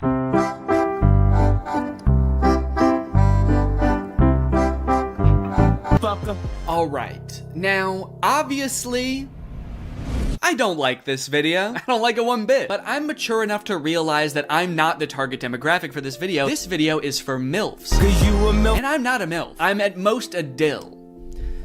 I'm just a dad you would like. And the MILFs in the comments are loving it. Yes, you still got it. Where you been all my life? Damn, my kind of guy. More power to him, I guess. The one thing that I can't get over is the setting in which he's making this video. Are you in public? It looks like he's just in the lobby of a hotel making the absolute thirstiest video I've ever seen. You need to get to your room ASAP, dude. You are too horny to be in public. I like this guy in the background. The second he realizes he's in this video, he steps out of frame because because he's like, oop, I can't be in this. Oop, get me out of here. This guy's too horny. The caption is still got it, which is a little confusing to me because usually you would say that about something you used to do when you were young. Brian, did you used to do this when you were young? They didn't have iPhones back then. Who were you doing this to, man? The reason so many people are single and not in relationships today is because we're looking for that 90s love in a 2023's hookup culture. Tell me, anything Marmaduke could do, even if he did something really cool, would be kind of underwhelming. But like, even with that in mind, Marmaduke just does the dumbest shit. His boy owner gets on his back and they just like run around the stadium. I'm sorry, Marmaduke, but that was not impressive at all. We literally all just saw magic happen. We saw a bulldog lift up a building. I know I keep mentioning that, but that was insane. We all just saw an entire crowd get hypnotized by a creepy blonde dog, and Marmaduke's like, yeah, but can you do this?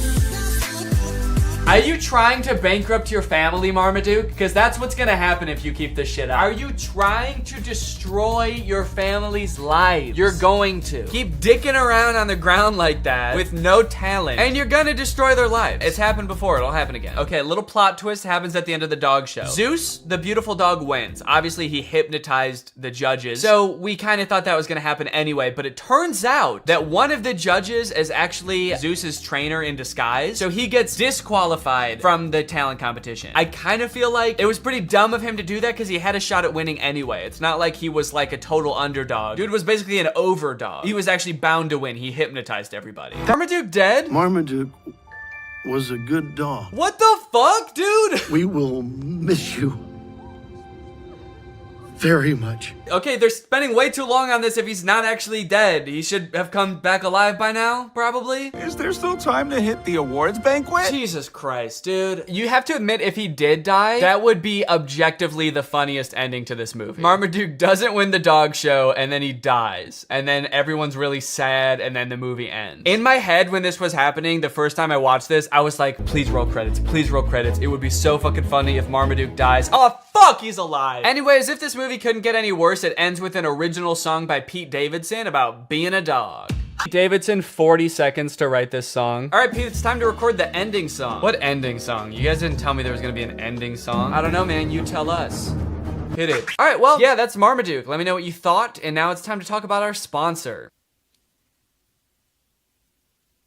Hello. Guys, did you know in the US it's legal for your internet service provider to sell your data to other companies? They can sell it to ad companies. Heck, they can sell it to whoever they want. This seems pretty screwed up to me. I don't know why this is legal, but what I do know is that Marmaduke is probably responsible. Luckily, today's sponsor, ExpressVPN, puts a stop to this by rerouting 100% of your network traffic through their secure encrypted servers. Those are servers that are both secure and encrypted. ExpressVPN also masks your device's unique IP address, making it much more difficult for like big tech companies or advertisers or really strong dogs from tracking you and matching your activity back to you so they can collect your data. There's a ton of great reasons to use ExpressVPN. You can unblock content that's not available in your country. For example, the movie Whiplash is not available on Netflix in the US, but with ExpressVPN, if you change your server location to the UK, it is available. They have 24/7 customer support, the fastest speeds, consistently faster than other VPNs, and it's easy to use. You can fire it up and get going with just one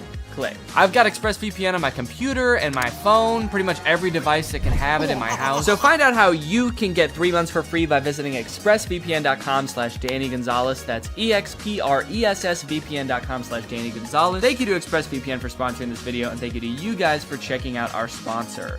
Please get out from under my desk. All right, guys, thank you for watching this video. If you're new here and you're not subscribed yet, make sure you subscribe and turn on my notifications to join Greg. Is that in focus at all? Greg, join Greg. Greg is what I call my fans here on YouTube, my fan base, my audience. But we're more than that, you know? We're a family, we're an army. We are one guy named Greg. So if you want to join, then turn on my notifications and subscribe, and I'll see you guys next time. Bye-bye. What's up, Greg, and welcome back to another episode of A Grown Man Spends 20 minutes making fun of a movie for kids. You may have noticed something a little bit different.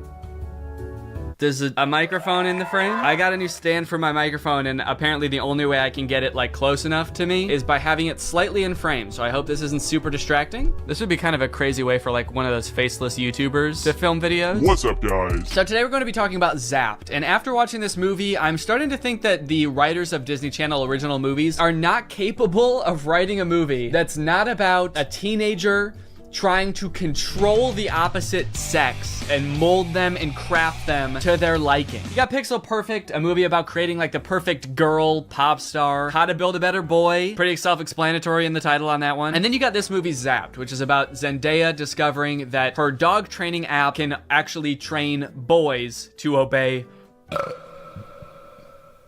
Sorry? It can train boys to obey her every command. It's not actually Zendaya. She's not playing herself. It's Zendaya's playing a character named Zoe. I think that's probably pretty clear, but I just wanted to clear that up. This movie is full of dark magic. I'm convinced of it. There's something deeply sinister going on in this movie. I don't know what it is, but I'm gonna figure it out. Let's go ahead and watch it. The movie starts out with Zendaya's character Zoe. She is the most giving person I know. Her speech starts off sweet, but then she immediately just starts like kind of complaining about having to live with 4 new guys because they're stinky. 4 guys and their mysterious odors that they always blame on the dog. Yeah, she sort of takes the opportunity to complain and just make her mom, I guess, like feel bad for marrying a guy. It's the happiest day of her mother's life. And also this guy, her new stepdad, is the happiest day of his life. And her speech is like, I hate my new family, my new stinky family. And this wedding will certainly ruin my life. To make matters even worse, towards the end of her speech, the boys lose control of their pet dog, who is at their wedding for some reason. Like a chocolate fondue fountain all over Zendaya. And at this moment, I couldn't help but remember that Zendaya's character in Euphoria is supposed to be the same age as Zendaya's character in this movie, and their lives are drastically different. Throughout this movie, you will find that the characters are like super weird. They're like caricatures of people that don't exist in real life. And to show how much it's gonna suck really living with the boys, the writers of this movie decided to have the next day start with, in Disney movies, there's always like the distinct cliques, like there's the popular crowd, and then there's like the stoners, but they never say stoners in the Disney movie. They're just kind of like, these are like the kids who wear jean jackets. This movie has the most insane high school posses ever. You got the skateboard boys. Okay, that's pretty normal. The next group she sees are the shirtless workout boys. And then just the straight up stinky boys, where the only like defining characteristic is that they're dirty, flea-ridden, smelly boys. You can hear like flies flying around them. What clique is this supposed to be in high school? And then there's the popular group, one of whom is also pretty stinky himself, actually. The Tripster? The Tripathon? It's me. I'm Trip. Oh. Fart bomb. Oh. The movie sort of writes this off as like, well, this is just something boys do, you know? New school, you gotta kind of accept what boys come with it, you know? Boys will be boys. No. That is actually not what boys do. That is something that just one very specific boy does. It's me. I'm Trip. And he needs to be stopped. I cannot remember a single moment in high school where a boy walked up to a girl, let alone like the new girl who's already like scared and doesn't know anyone and is like, hey, I'm gonna fart in your face now. Welcome to the school, smell my ass. But it's not all bad though. She does make a friend on her very first day. And hold up, this girl has a picture of a boy that goes to her school in her locker. Is that a thing? I remember in like middle school, girls would have pictures of like celebrity boys in their locker. Imagine seeing a picture of you in somebody else's locker. I'd feel like I was being hunted. It's weird to have his picture in your locker. It's even weirder in the movie when we find out that she also actually has pictures of him printed out on her pillows in her bed. Nope. That's scary. Imagine if they start dating, she's like FaceTiming him in bed, and she like accidentally tilts the camera a little bit to the side, and he just sees his own face next to her. Wait, what was that? Is that me? Of course, Zoe does have a love interest in this movie, and he is introduced early on. It's this guy. Every boy in the movie is depicted in a negative light except this guy, because this guy, he's not like other guys. Oh, he really is different than all the other guys. He knows about praying mantises. Most guys around this school don't know shit about bugs. Yeah, the movie really seems to depict this guy as like the way that guys should be. Guys shouldn't be stinky and messy, okay? Guys should wear beanie and sunglasses and know shit about bugs and be 35. I know I talk about this in like every Disney Channel original movie video that I make, but this guy literally looks like he's 30. Maybe he was held back for being too cool or not not being stinky enough. That seems to be a requirement at the school. He went on stage to accept his diploma and they shook his hand and they were like, wait a minute, why isn't your hand sticky? Actually, there's no flies flying around you. Get out of here, dude. Back to fresh. I don't know, man. This just comes off as creepy to me. I guess this is supposed to be romantic, but it's not really romantic to me. Just scary. I can see inside you. Another one of the plot lines in this movie is that Zoe wants to join the dance team, but the girl who runs the dance team is like the popular mean girl. She doesn't want Zoe on the dance team because she's too good at dancing and it's gonna make her look bad or something. Anyway, by now you're probably wondering, when the frick does this app thing happen, right? When the frick does Zoe discover that the dog training app works on boys? Well, at first, it doesn't. Zoe's just trying to train the family dog because it's all just like the rest of the boys in the house. It's stinky. Gross. And it like destroys her room and shit. Breaks this thing that her dad gave to her. She downloads this app called, from here on out, that app is now able to control boys. Any man or boy this app can control against their will. Sit.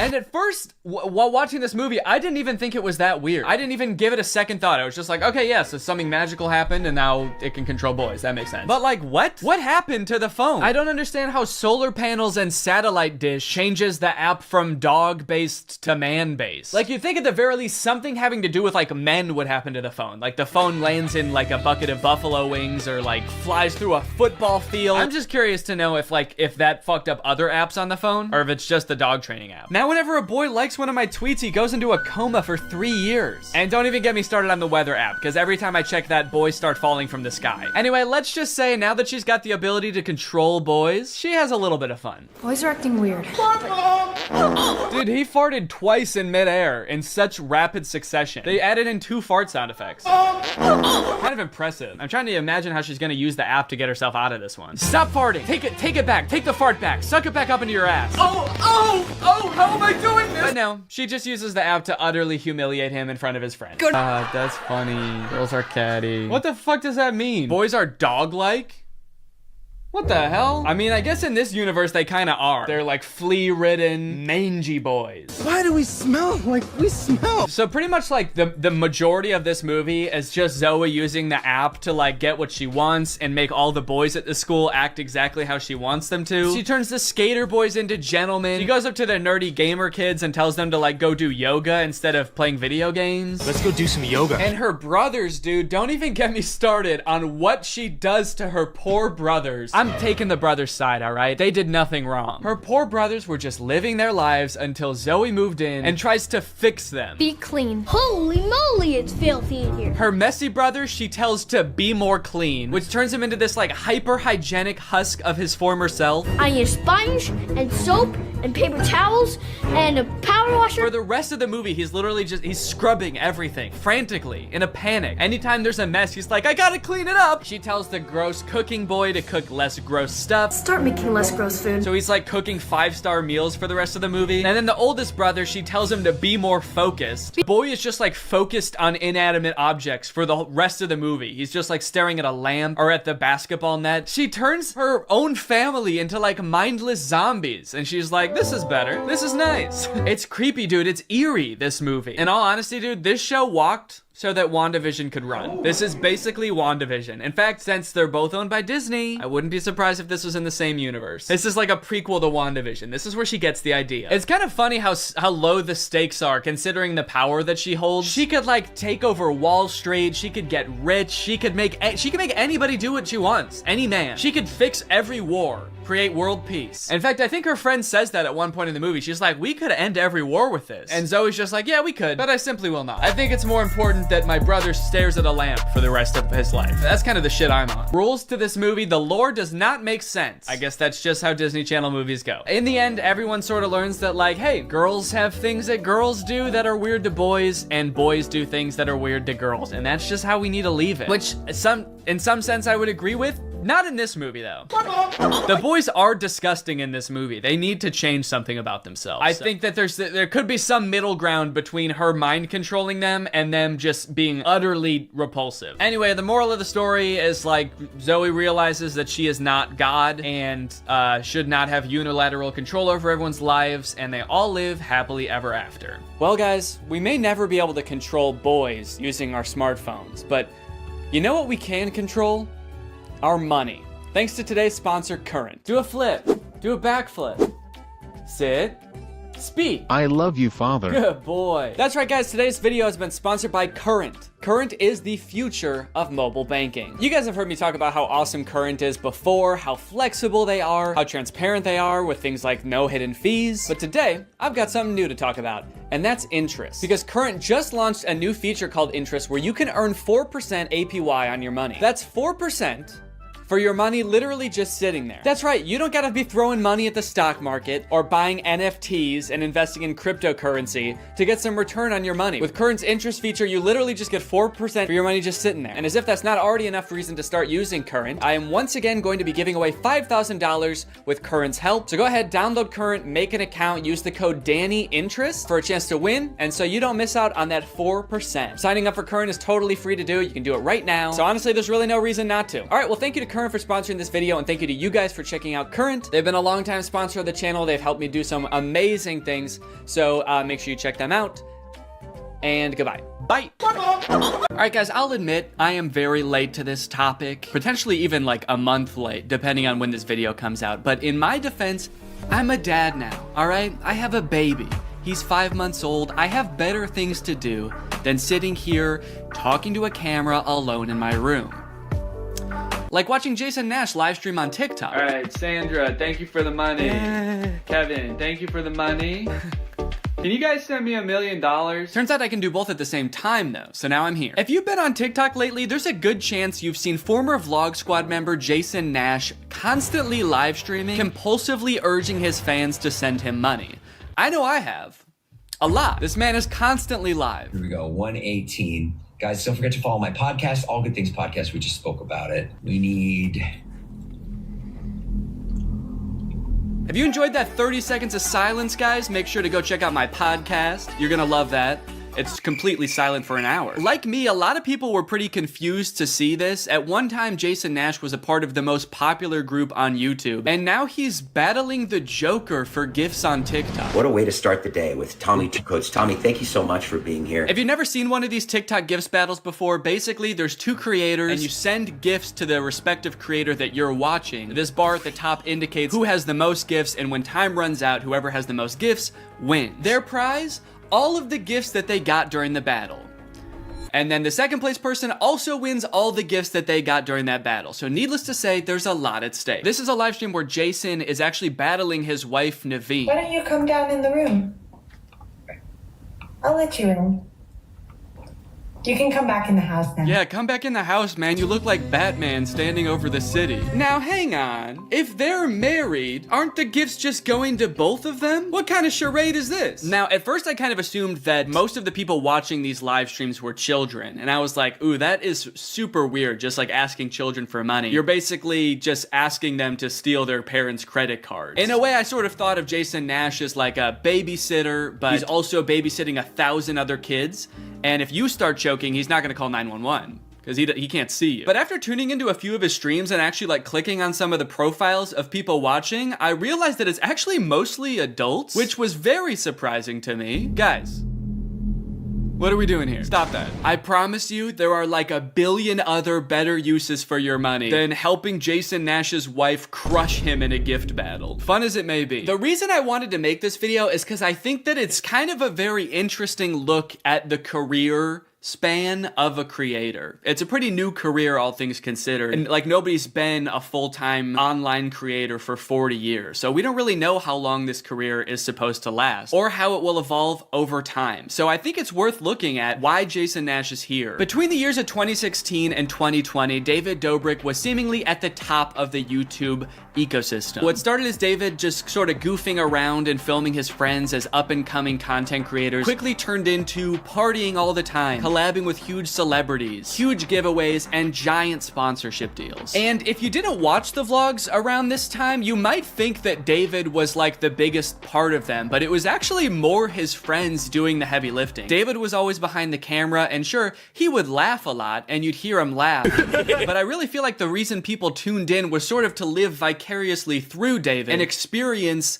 the goofiness that was all of his friends. So while all of the vlogs were on David's channel and David was inevitably the most popular member of the vlog squad, I really feel like he owes most of his success to his friend group. But it was a fun time. I watched a lot of the vlogs back in the day and I really enjoyed them. It felt like you were a part of this friend group. And in a lot of ways, you were like the members of the vlog squad, because like the members of the vlog squad, you also were not getting paid for your appearances in the videos, which is something that I always found kind of weird. David's friends never got any sort of payment. Their only payment was in exposure. And so what kind of ended up happening was, because everybody else around David wanted to launch their careers off of David's vlogs, they all started vlogging too. But because they would always be hanging out together, all of their vlogs seemed to be just like the same situation from a bunch of different angles, and everybody was holding vlog cameras. It got pretty out of hand for a while there. Eventually though, during the pandemic, a bunch of stuff happened that caused David to take a step back from vlogging. Mainly a bunch of scary accusations about one of his best friends, Dom, and also him almost killing one of his other best friends, Jeff Wittick, by slamming him into the side of an excavator. After losing a bunch of followers and probably more importantly a bunch of sponsors, David posted an apology saying he was gonna do better. He said he was gonna take steps to make sure his vlogs were a safer environment for the people in them. And I want to be able to have a place of checks and balances. I want to have HR. If he had to choose between quitting vlogging or doing it safer with an HR team, he was gonna do that. And then he quit vlogging. Currently, David is still presumably very rich. The only place he really posts is on Snapchat, and from what I can tell, he mostly just goes around and tours really expensive houses and parties a lot. He doesn't seem to have any ambitions of creating more content on YouTube. In a lot of ways, he's sort of like the Great Gatsby of social media now. But without David sort of manning the ship that was the vlog squad, a lot of the other members basically had to figure out other avenues and other ways to make money and maintain their following after the vlog ended. Zane and Heath have a pretty successful podcast now, so does Jeff Wittick. Carly and Aaron, I believe, have a podcast too. But I feel like Jason Nash out of the entire group is having the most trouble adjusting to the post-vlog era. He has a podcast, but it's definitely not getting the same numbers that his podcast with David did, views, back in the day, which David also quit. Despite them, I think, getting a bunch of really great offers that would have changed Jason's life, David decided to quit because he didn't want to do that anymore. He wanted to be the Great Gatsby. So Jason has now been left to fend for himself, and it seems like TikTok gift streaming is what he has turned to. You excited to go to dinner?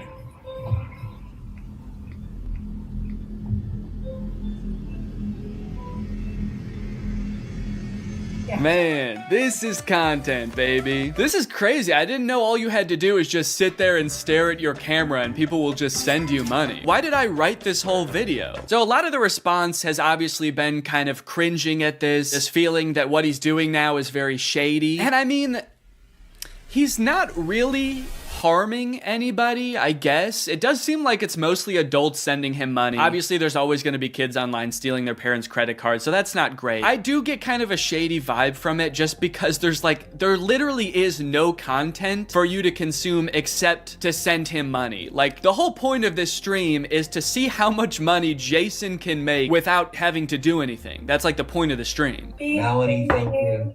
Let's go. And you could argue that Twitch streaming has donations and, you know, a bunch of other live streaming does too. But I would argue that there's at least some content behind that. Someone's playing a video game or they're doing a podcast live and the donations are just a little bit extra on top. It's not the content itself. I've also seen a lot of people wondering, like, wait, isn't David super generous? During his vlogs, he was always giving away cars. He was paying for people's weddings, just like handing out PlayStations to people on the street. Surely he could just help Jason if he's struggling financially, right? Wrong. From some of Jason's podcast clips, it seems that that is definitely not the case. But before we get to that, I've got to make some money of my own. Alright guys, let's get those gifts in. James, thank you for the llama. Carol, thank you for the sombrero. Brian sent a Arab? Oh. Is this a gift on TikTok Live? Also, how did you get this one? This one's mine. Well, regardless, this is actually pretty convenient because this video is sponsored by Arab. Arab flavors your water using scent-based taste. And, oh, Brian also sent a scent pod? Oh, thanks, man. Okay, so I can put that on. With the scent pod down like so, it's just a normal water bottle. But when I activate the scent pod, air is able to pass through the scent pod and into your mouth, where you can taste the scent. Send me money. I like to bust out my air up while I'm getting work done. It gives my water a little bit more which is what I need when I'm trying to focus. This one right here is lime, and it is excellent. One said, come to Brazil. I'm busy. Air up is a unique hydrating experience. You can't get this anywhere else, buddy. No chemicals, no sweeteners added to the water, just plain old water into my plain old mouth. The scent pods come in a variety of flavors. I really like the lime and the peach. My editor, Jake, is really fond of cherry. So no matter what kind of flavors you like, there's bound to be a couple for you. You want to spice up your hydration experience, click the link in the description, get yourself an air up, get yourself some scent pods, put your mouth on the nozzle, and suck away. You look really tired today. That is mean. Thank you to Air Up for sponsoring this video, and thank you to you guys for checking out Air Up. Now back to the video. About a month ago, when Jason was in the thick of his live streaming every day, he posted this podcast where he and a bunch of David's mutual friends talk about how different life is now that David's not vlogging anymore. Like, the thing is, like, David's in this, like, moment in his life. Yeah, where he can do anything. Where he just parties. Oh no, Jason. The look on your face, man. Jason's like, don't look bitter, don't look bitter, don't look bitter. Where he can do anything. Perfect. He can do whatever the fuck he wants now. He calls me to play pool, and I'm like, I gotta go live. And I don't expect him to understand that. You don't expect him to understand that you have to work to make money? You know he did that too, right? I wouldn't expect him to understand that, man. He hasn't had to work in, gosh, what is it, 2 years now? I hate to say it, Jason, I think he gets it. I just don't think he cares. Like, I'll say things like, I'm losing my house. and he'll be like, oh, but just go play pool. I just don't think he cares. Dude, Jason, haven't you learned anything from being friends with a popular YouTuber? You just told him you might lose your house, and he invites you over. You think he really wants to play pool? Dude, he's probably gonna Mr. Beast you. He's probably inviting you over so he can, like, surprise you with a new house. He might make you do Squid Games for it, but you have a chance to win a new house. Maybe he'll give you a new car. Or, you know, surprise you with his new car like he did that one time. My surprise to you is that I'm buying myself a car. I know, right? That was cool. I will say it is interesting that David seemingly stopped doing the extravagant giveaways once he stopped doing the vlog. I wonder what the correlation there is. That's kind of weird. There was a great TikTok that he sent, which was like some guy. It's just the guy that has like a lot of money and can do anything all day. He's like, oh, Diplo's having a party tonight, and like and it's literally like things that David has said. David sent Jason a TikTok of a rich, out of touch guy being like, oh my god, dude, this is so me. Dude, look at this TikTok. This is so me. That moment when you're rich and you're partying with Diplo and you're talking about how much you hate Jason Nash and how poor Jason Nash is. Guys, comment below if you found this relatable. But if you think about it, though, from 18 to like what, 23, 24. Oh, he was hitting it. He never drank. I don't think he ever drank. Even when we would visit him, we'd be up till like midnight, just like watching the edits, just like. Wow, he worked hard for 5 years? Let the man party, dude. Please do not burden David's poor gentle soul with your financial woes. Just let the man play pool and play with him, for God's sake. I mean, look, I don't doubt that he worked hard. The dude posted 3 vlogs a week. I'm sure it was a lot of hard work, but you know who also worked hard? Everybody in his vlogs. I mean, that dude just said it himself. They all stayed up with him until midnight watching the edits to make sure they were good. This was a group endeavor. And I know what people say. They say like, well, David gave them the opportunities, you know? He didn't have to make them famous. Yeah, he kind of did. That was like the whole point of his vlogs, was his friends. David wasn't just making them famous because he was a good, generous guy. He was doing it because that's what was working. They made him famous as much as he made them famous. Now it's like the complete opposite. Everyone's like working, and here's him just like, hey, what are you doing tonight? And it's like a Tuesday night. Everyone's working. Yeah, man, that is kind of a crazy switch. Whereas before, David was working and everyone was helping him. Now everyone else is working, so naturally David is partying with Diplo. Naturally, a lot of the conversation around Jason's live streams has revolved around the confusion as to why he wouldn't just get like a normal job if he was strapped for cash, or if like the social media thing wasn't working out. Can someone make Jason Nash a fucking DoorDash account? People are wondering, why is he pursuing this career that is like universally seen as embarrassing or cringe, rather than just getting a 9-to-5? And I totally get that criticism, because I do love being a creator. I love getting to be my own boss. I love being creative on a daily basis, working with people that I'm really inspired by, entertaining people. But if this exact version of being a creator stopped being feasible, would I start doing GIF streams on TikTok?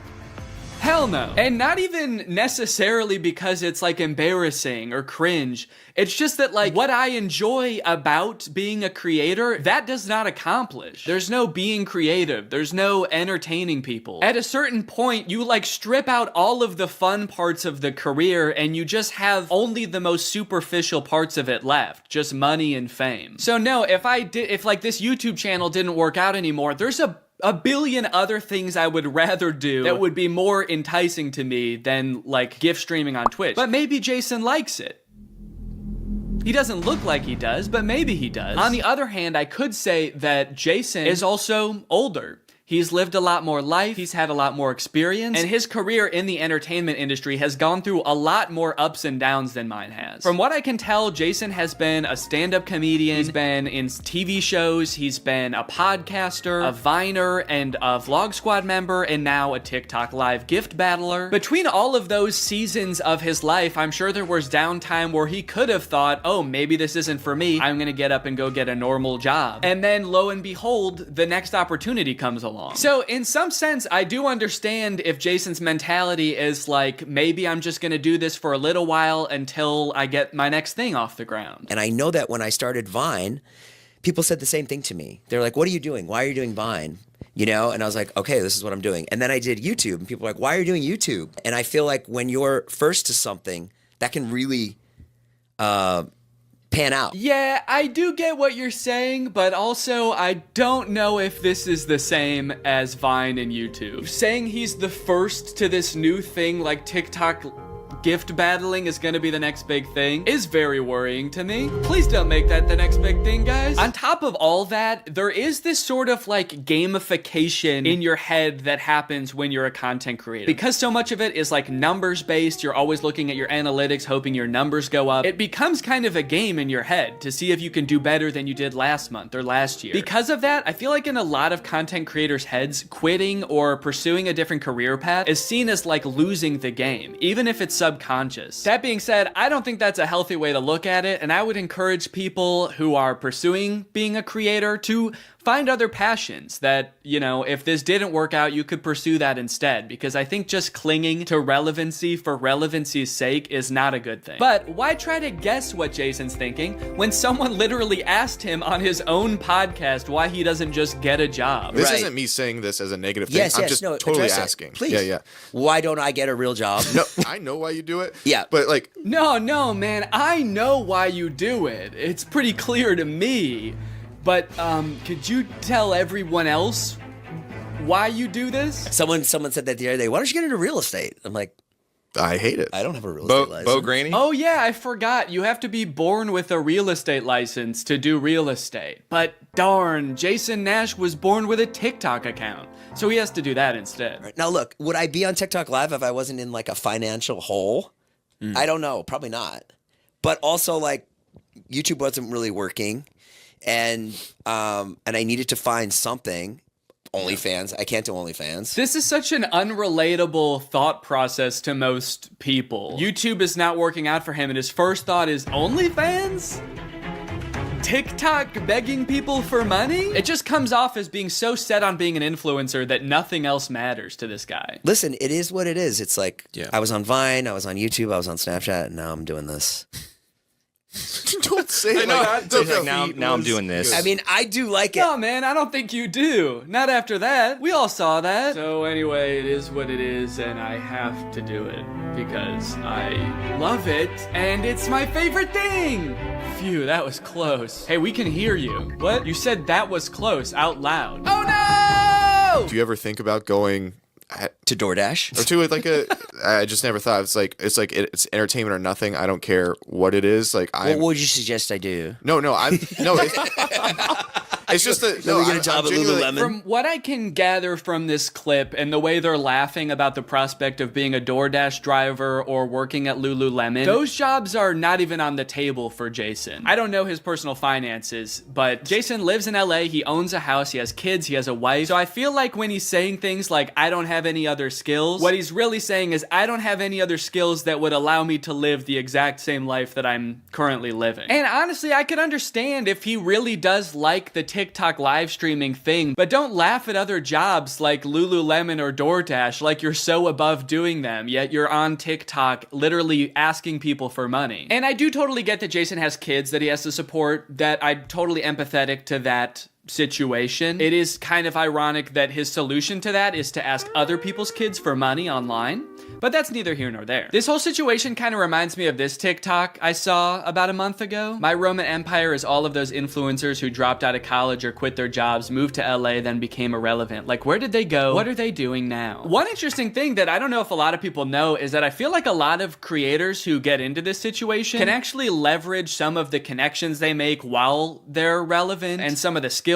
that they've learned to get jobs at like marketing agencies, talent agencies, social media companies, or working for other creators behind the scenes. There's actually a lot of opportunities out there, which I would know because my first job out of college was working for a YouTube MCN. While I was still on Vine, I graduated college and I was worried that that wasn't going to be a stable career, so I actually got a job working at an MCN. And then I also worked at the YouTube channel Corridor for a while before my YouTube channel took off. So just throwing that out there, there are other career opportunities where you get to be involved in the creator space, even writing or acting, stuff like that. But it doesn't have to be your operation. You can just get a stable job. All right, it's time to talk about David again. While everyone was making fun of Jason for doing the TikTok live streaming thing, David paid him a visit on Snapchat. Dude, you're kind of becoming a legend on TikTok now. I know.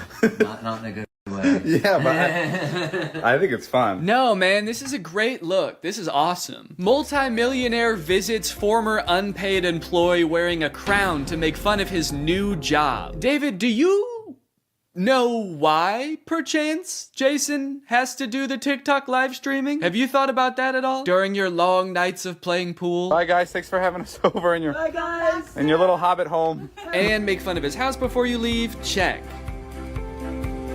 Great job. Now, with all of this talk about David and Jason, I just want to make it clear, do not go and send any hate to these people in real life, especially Jason. Jason actually got swatted mid-live during one of his streams a few weeks ago, which is obviously horrible. Anybody else inside? No. Okay, hold on. Let's get put together and This is obviously a horrible situation, actually terrifying. But I cannot help but break a little smile when I look over and the two people he's gift battling are the Dobre brothers. I don't think there's a single funnier sight than watching the two of these blankly stare into the camera not understanding what's going on. Also, imagine your gift battle opponent getting swatted and he's still crushing you, dude. That's gotta hurt. My big takeaway from all of this is if you are pursuing being a content creator, I would heavily recommend being super careful about the way you go about it. I would highly recommend not letting your success be at all related to the success of another influencer. You don't want to be the guy from David's vlogs when David stops the vlogs. Also, save your money. This career that we have, we don't know how long it's gonna last. I mean, I sort of view it as being any other type of entertainer. You're only relevant for so long, or like an athlete or something. You can only be in your prime for a certain amount of time, so save as much as you can. It's really easy to get caught up in the lifestyle of an influencer and like partying all the time and flying on private jets, buying expensive cars. And if you can make this career last for like 20 to 30 years, that's awesome. That's insane, but it's definitely not guaranteed. So just be careful, all right? For me, for your old pal Dan. Alright guys, well I hope you enjoyed this video. If you're new here and you're not subscribed yet, make sure you subscribe and turn on my notifications to join Greg. Greg is what I call my fans here on YouTube, and if you just watch this whole video, that means you kinda gotta be a Greg now. I don't make the rules, sorry. Except for that rule I actually did make, but all the other rules I don't make. Alright, I'll see you guys next time. Bye-bye. The story of a Willy Wonka experience gone wrong in Glasgow, Scotland has taken the internet by storm, and I love it. I don't think I've ever in all my life seen such an impressive an inspiring dumpster fire of an event. It is just mwah.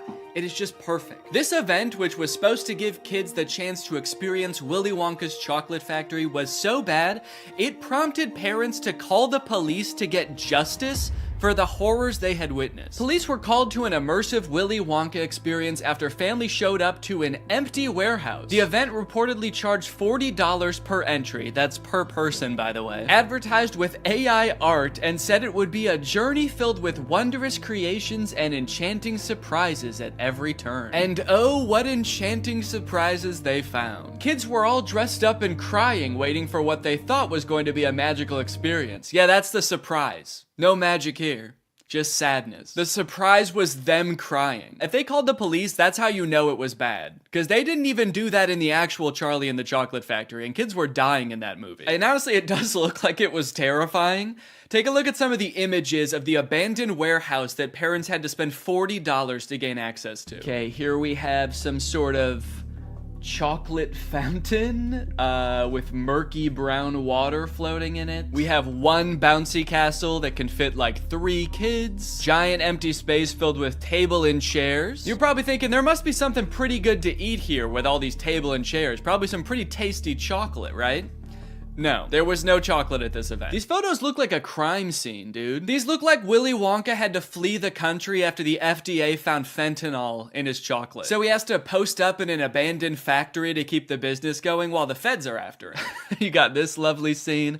I think that the size of the warehouse really screwed them over, honestly. If it was a smaller room, it wouldn't look so empty. There would still be nothing to do there, but it wouldn't look so sad. In a way, seeing this photography light in front of this like $2 Candyland backdrop makes me feel kind of sad for the people who put on this event. Like, oh, you really thought people were gonna want to take pictures in front of this shit. Of course not.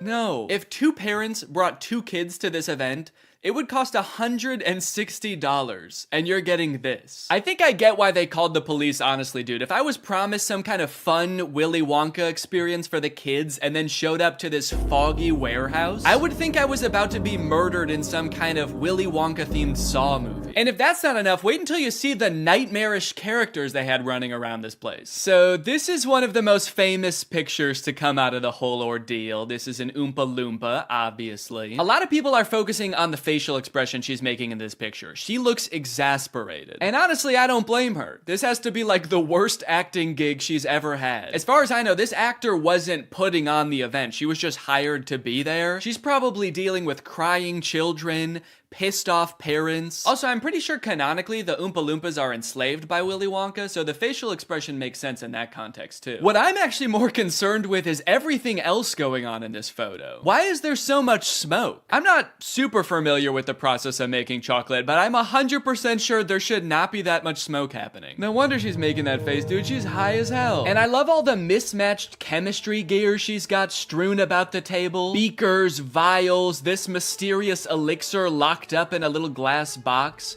A quill? Oompa Loompas take notes like wizards from the 1300s? I didn't know that. All right, now the other 2 characters that were at this thing, I gotta introduce you to at the same time because they're both in the same video clip. So let me introduce you to Willy Wonka and the Unknown. What is that? It's the Unknown! Man, what the hell? Dude, fuck everything else. I would call the police based off of that. Who is that demon? Surprising twists and turns was right in the advertisement. I would not expect to take my kids to a Willy Wonka experience and have them be accosted by a shadow figure. I can tell you that right now. It's terrifying that Willy Wonka says, "What is that?" when he sees it. What is that? Like, dude, this is your chocolate factory. You don't even know what that is? We are so fucked. Here's a different clip of some other kids experiencing the unknown. As the soup flavor full of scary face. Oh my God. Scare the great unknown. Wonderful. I love fantastic. Yeah, that's the correct reaction to seeing the unknown. What is that? Wonka says it, this kid says it, I'm saying it. Also, I love that baby's reaction. That was like a primal instinct to make that sound. Humans have evolved for millions of years to make that sound when they see the unknown. According to some reports that I've read from the event, the unknown is supposed to be an evil chocolate maker who hides in the walls and scares little children. Is he a part of the actual Wonka story? No. Was it advertised that there would be a child-scaring monster at this event? No. But speaking of the advertising for the event, one of the most insane parts of this whole story is that this company that made this event, House of Illuminati, apparently used exclusively AI-generated images to advertise this event. Surprisingly, the website is still up, so you can go and check it out for yourself. Welcome to Willy's Chocolate Experience. Dive into the whimsical of Willy's Chocolate Experience! Exclamation point, comma. So you've got images like this, which at first look like some kind of fun candy land, but then the closer you look, it doesn't really make any sense. Like, what the fuck is this thing? Is that supposed to be a bunny? Who the hell is that? I don't like the looks of these things. But then you get images like this advertising the Twilight Tunnel, which are so clearly AI generated, it makes you wonder if the whole event was being run by an AI. Because how could a human not notice that there are so many typos in all of these images? You got dim tight, depractions, ungurrival, featuring dodjection and swide. Then you've got ensuring entertainment, which of course includes catgagatting, carchy tons, and a passidice of sweet teats. And on top of the website being seemingly designed by AI, apparently all of the actors' lines were too, which we know thanks to this video posted by the actor who played Willy Wonka. I'm going to be poking a little bit of fun at the event, but I wanted to say before I start that I feel for anyone who bought tickets to this, people who are expecting a magical chocolate experience. People who are unfortunately captured by the unknown, we hope you are found soon. So the first red flag for me was when I was cast as Willy Wonka. Anyone who looks at me and thinks Willy Wonka and not Oompa Loompa is out of their mind. I give off major Oompa Loompa energy. I got cast as the part on the Thursday, and was told that I needed to learn the script for the Friday. So I said, no problem, send it over. The script was 15 pages, monologue, pretty much, of AI-generated gibberish. You know what I'm kind of curious about? If the script was AI-generated, where did the unknown come from? Did the event organizers just ask ChatGPT to generate a script about Willy Wonka's chocolate factory and it just threw that shit in? Cause that's terrifying. ChatGPT was like, planning an event for kids, huh? I know just the thing to add. Don't worry, I'm great with kids. So I'll give you one of the lines from the script. I'm not going to do the Willy Wonka voice because I think I've embarrassed myself enough. But one of my favorite lines was, there is a man who lives here. His name is not known. So we call him the unknown. The unknown is an evil chocolate maker who lives in the walls.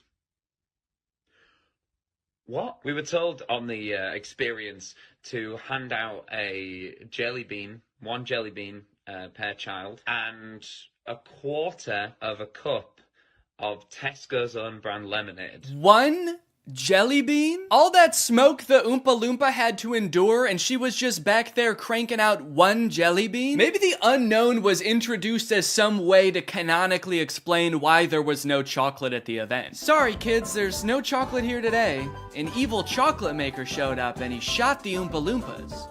They're dead now. So one of the Oompa Loompas from the event also posted a TikTok kind of poking fun at the whole experience, but the one actor we haven't heard from yet is the one that we all obviously want to talk to.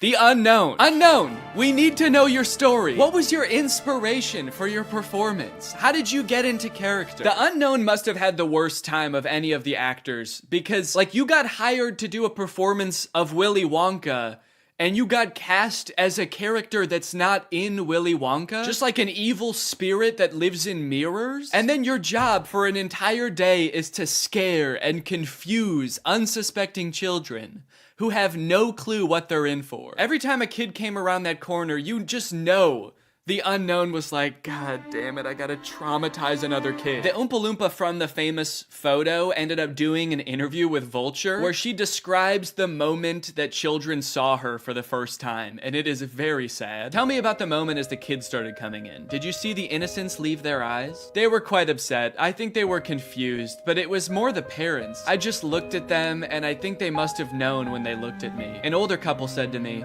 I really, really hope you get paid well for this. This sounds like she's describing people witnessing the wreckage of a tsunami or something. It's crazy. Each individual person that laid eyes on her had to take a second to mourn. When you say walk through, how long are we talking here to walk through this event? I'm telling you, this would have taken about 2 minutes. I've never experienced anything like this in my life. Dude, honestly, that's kind of smart, because like 2 minutes isn't even long enough to process like the first stages of grief. You're getting these people in and out before they can even realize they got scammed. You know, they don't even know what the fuck just happened. After the police were called, people started getting refunded, the story blew up. The director of the company who put on this event did eventually apologize. I'm really shocked that the event had fallen short of the expectations of people on paper. Yeah, dude, on paper the event was awesome. No chocolate, abandoned warehouse, smoky oompa, just like the movie. There was every intention to hold the event from the pictures. Despite not being the best light, hopefully you'll be able to see that there was every intention to hold the event. No, we know you were planning on holding the event. That's kind of the problem. I think a lot of people wish you didn't. Unfortunately, there were unforeseen circumstances and the event didn't come to light. He's like, we were not expecting that evil chocolate maker to show up. The unknown ruined the event. These issues were technological in nature.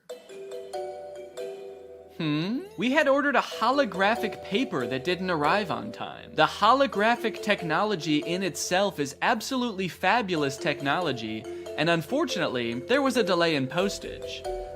Holographic paper? No, I don't think that was the problem with the event, actually. The lack of holographic paper. Look, I don't know what holographic paper is, but based on his reliance on ChatGPT and Midjourney, I do not trust his opinion of absolutely fabulous technology. So I'm just gonna go ahead and assume the holographic paper would not have helped. Well, gang, this is surely an event that will go down in the history books. I hope you enjoyed this video. If you're new here and you're not subscribed yet, make sure you subscribe and turn on my notifications to join Greg.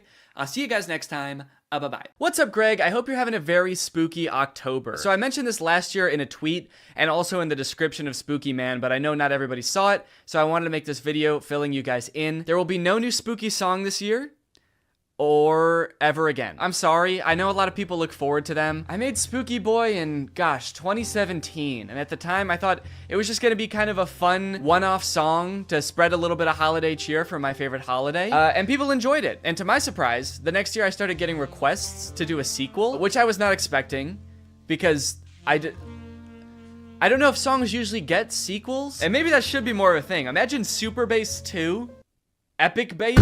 But anyway, I made a sequel for Spooky Boy, and then I made another one, and before I knew it, it was kind of like a little spooky tradition that every year I would make a spooky song. But I don't know if you've ever tried writing more than 4 songs about the exact same thing, but it's hard. And don't get me wrong, I'm still a spooky person, okay? I haven't abandoned the spook. But at this point, I kind of feel like I've just written the same song 3 times and then another time, but sexy. And I just kind of feel like I'm out of spooky bars. I'm out of clever Halloween puns. I'm out of catchy Halloween melodies. And trust me, I've experimented with a ton of different spooky song ideas, but just none of them hit the same. In fact, as a little goodbye to this yearly spooky tradition and the spooky saga as a whole, why don't I show you a few of my rejected spooky songs? Man, look at all these spooky songs. There's a lot of memories in here. And I really did try everything. I mean, look at Spooky Lad. I'm actually a spooky lad. I've got a spooky mum, a spooky dad. I've got a spooky cup, a spooky tea. I dressed as a spooky queen for Halloween. Man, that was a trip. Some of these I don't even remember. Spooky goofball? What is that? I'm a spooky goofball, spooking through the night. I'm a spooky goofball boy. Fuck with me, I'll give you quite a fright. Yeah, I don't even know how that could have been a full song. Also, it didn't feel spooky, really. It just felt silly. Oh man, Spooky Girl? That was a special one. My spooky world just don't spin around without you. My spooky boo. And every Halloween I don't go looking for tricks and treats. Oh no, this Halloween I just need my spooky girl. I guess that one doesn't really fit because that's talking about someone else. It's not even talking about me. I'm not the spooky girl. Now Spooky DJ on the other hand, that shit slapped. It's a spooky party, yeah. And I'm a spooky DJ. I play the spookiest tracks. It's a spooky party, a spooky party. Nobody's having fun cause my songs are too spooky. Everybody's terrified. thank you guys for enjoying the spooky songs. I did really enjoy making them, and you know what? Even though I'm not making any more, you can still listen to the whole spooky saga. Those songs aren't going anywhere, and you know what? They're probably way better than any spooky song I could possibly make now because I'm all out of ideas. So go ahead and throw them into a playlist, listen to them all October long, and even after that too, because a real spooky boy is spooky all year round. And yeah, happy Halloween! Gonna end up on top. I got this. And it's like, what are you actually gonna do though? Are you gonna get Gabriella back? Are you gonna do the talent show? He's like, no, I was just gonna stand on top of this mountain for the rest of the summer, actually.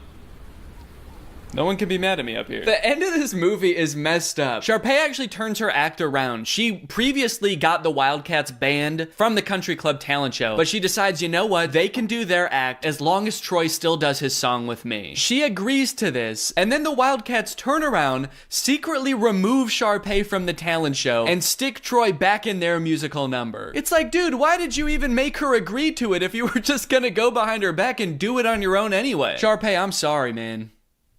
You got played. Really all we had. And Gabriella's here. Why? She forgives him now? It's actually not clear at all what Troy did to win Gabriella back. They haven't seen each other since she drove away singing. Maybe word got to her that Troy was angrily prancing around the golf course and she was like, oh God, it's gotten too bad. I gotta step in. Everybody, one for all and all for one. The last song of this movie is called All for One.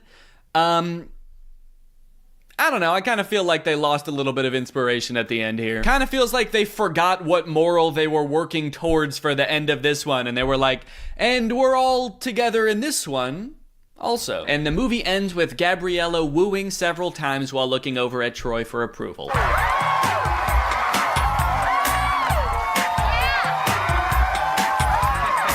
And that's the end of the movie. And now I'm very excited to watch the third movie. But before I do, there's something I need to address. I feel like there's something deeply wrong in these movies. And I feel like I'm finally starting to get a handle on it. These movies, like, they don't really feel like musicals. And it took me a while to figure out why. So to explain it to you, we're gonna have to go back to medieval Europe. In a French town in 1518, some 400 people became inexplicably overcome by an urge to dance. They did so for weeks on end. This dancing plague, as it was later coined, lasted for months and only ended when participants were either so exhausted that they collapsed or so exhausted that they were dead. Authorities tried to stop the dancing, even hiring musicians to play vigorously to try to help them get all the dancing out of their system. This, of course, made things much worse. This event has baffled scientists and historians for years, but many believe it could be the result of a particular type of food poisoning. Yeah, crops like rye can end up growing a type of fungus that basically makes you crazy. Could it be that this is what's happening at East High? In the High School Musical universe, the characters, they sing and they dance, and at first you might think this is just like any other musical. The characters aren't really spontaneously breaking into song, it's more an artistic depiction of how they're feeling. But a closer look reveals something shocking. Well, firstly, sometimes they definitely are actually singing, like at the karaoke party. Now, you might think that a moment like Get Your Head in the Game is totally different. You know, that song doesn't really exist within this universe. But what is Troy's ringtone in the second movie? But how could an entire school become poisoned by a rare fungus? This man, who convinced us he had relevant qualifications, believes it could have been a certain freaky genius girl. It could be that by growing a fungus in a lab, Gabriella was able to manufacture a sort of singing and dancing craze to control Troy, who I'm pretty sure would have never done all of that stuff had he not been under some kind of drug-induced hysteria. After all, Troy is so cool and singing is for weirdos. So it could be the fungus, or maybe Gabriella's some kind of fucking witch. The High School Musical bonus soundtrack. You love High School Musical hits like Get Your Head in the Game. Well, now's your chance to own the extended soundtrack, featuring songs that didn't quite make the final cut, like Coach Bolton's Crisis. What's up, guys? I'm 16. I'm the new player on the basketball team. I'm really excited to play. Yeah, Mr. Bolton, we know it's you. And Gabriella's on the news. A little boy drowned in the pool. Oh no. A little boy drowned in the pool. No. Where was the lifeguard? Having a picnic. And a preview of the finale song from High School Musical 3. We're all friends together with each other. We're all together at the end again, and we're friends. We're still friends. And classmates. We go to school together. We learned a lesson. And now we're gonna switch clothes. Gift from the guy. High School Musical 2 broke the premiere record that the first High School Musical had just set. Instead of 7 million viewers, this one had 17 million viewers. So of course, they had to make a third one. High School Musical 3, Senior Year. The only one in the franchise with a subtitle. Now, outside of the fact that they're all seniors in this movie, which I can tell by the title of the film, I actually know next to nothing about this one. I've never seen it. Yeah, I know I made it sound like I was a really big High School Musical fan, but by the time the third one came out, I was 14. And unlike the first two, this one came out in theaters. And as a freshman in high school, I was much too embarrassed to ask my friends if they would go see a High School Musical movie in theaters with me. So I decided it would be way less embarrassing if I waited until I was 30 years old to watch it for the first time in front of millions of people. And we're back at East High, baby. Zach's playing basketball. There's a dog in the crowd. Is this an Air Bud crossover? Zach's like, oh, my head's just not in the game tonight. Can we get in the sub? This gold lab comes in and just slam dunks it a couple times. The movie opens on the Wildcats with their backs against the wall. It's the championship game. They're behind, and there's only 16 minutes left. Whoa, Mr. Bolton rocking a middle part. That's new. Mr. Bolton gives a speech about how there's only 16 minutes left. There's 16 minutes left. And then they sing a song about how there's only 16 minutes left. Ooh, a song about there being 16 minutes left in a game. We're getting very specific with these songs. I think they're starting to run out of ideas. This is the last time to make Dad proud. If I don't, then he never will be. Hell yeah, he won the championship game. Again. I'm noticing right away that this movie is like much higher production value than the other two. I'm curious to see the budget on this bad boy, because this movie looks like they actually like lit it. The other two just kind of look like they set up cameras and started filming, but there's lights in this one. So now they're having like the biggest high school rager ever, and they expect us to believe that they're not insanely rich. I'm pretty sure this is in Troy's backyard. Hey Troy, great house, bro. Your room is way cool. Oh, thanks, man. Yeah. You were in my room? Well, yeah, I just took a picture. Yeah, just took a picture of your room, man. He's a secret agent for the IRS. He's like, how did your family get so rich? So, another top secret hiding place. You're the second girl I've ever had up here. Yeah, it is top secret. I couldn't even see it up there. Just looks like a regular tree to me. It's here we find out that while Troy is a shoo-in for the basketball team at U of A, Gabriella's already been accepted to Stanford. I sense a conflict in the movie. Troy's going to University of Albuquerque to play basketball, and Gabriella is going to learn how to create the singularity at Stanford. So they sing a song about cherishing the present moment. Did they like challenge themselves to make a song with no dancing in this one? They're like, what if we just sat for a whole song? Oop, now he's up.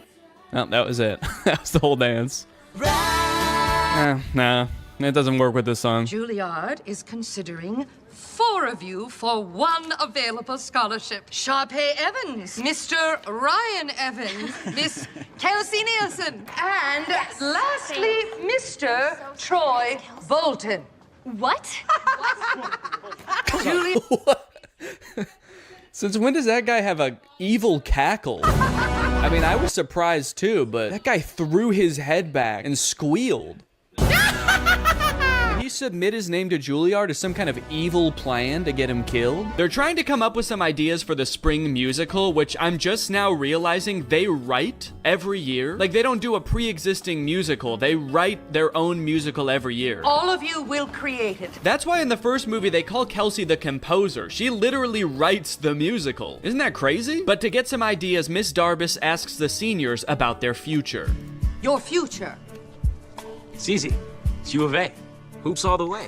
Yeah. Miss McKessie. Is University of Albuquerque like a really good school for basketball? I feel like I've never heard of them before. All the basketball players are like, we gotta get to U of A, man. It seems like that's just like the closest college that has a basketball team. Meanwhile, Gabriella's going to Stanford, Sharpay's going to Juilliard, and they're like, I don't know, we can go play basketball down the street. For the record, the reason I've never heard of the University of Albuquerque is because it's a Catholic liberal arts school that actually officially, closed in 1986. So I guess these characters live in some sort of alternate dimension where it stayed open and went on to become a basketball powerhouse. Mr. Bolton.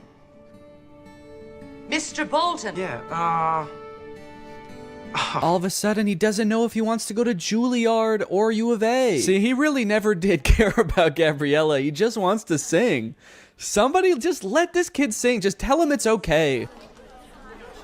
Imagine having everything. Jeez, that song started so abruptly. No intro, no build up. It's kind of scary.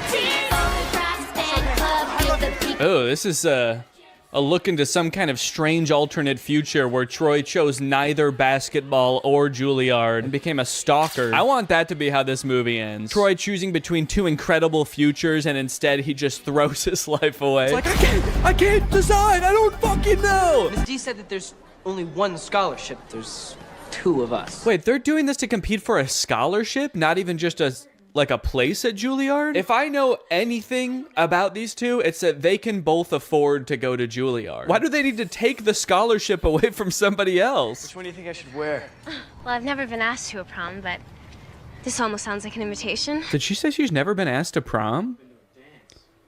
What about last year? They were dating last year.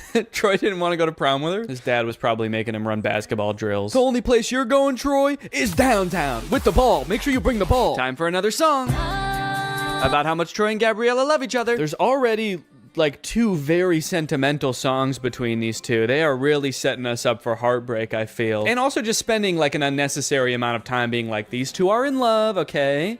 Don't forget that they're in love. That way, when whatever happens, we're gonna all be sad, all right? So that way, when Troy picks U of A and Gabriella gets hit by a bus, it's gonna be sad. I think they're gonna end up going to the same college. They couldn't possibly end this entire series by being like, they didn't actually like each other that much. They're just gonna call it quits. Where's our clothes? Yo, Rocket Man. Why do I feel like they're about to haze these kids? You know, we weren't just given these lockers. We had to earn them. Right. Oh, they're definitely about to haze these kids. Now drink this entire bottle of Absolute. That'd be a crazy twist in this movie. Just a little hazing. Troy is not better than doing some hazing. Oh, I thought I heard you. I was just making some snacks inside. Are you guys hungry? Only if it's your brownies. I've had them. Bring those out here. Could you take me after school to check out that tuxedo? Tuxedo? For what? For prom. Oh, honey. If that's what you call an invitation, you'll be dancing with yourself. He's like, okay. I wasn't inviting you. I'm gonna ask Miss Darbus. Then comes a song about getting ready for prom featuring, I think, the funniest moment in any of these movies. I think this tux is too baggy, too tight, it makes me look weird. Yeah, this movie's kind of funny, man.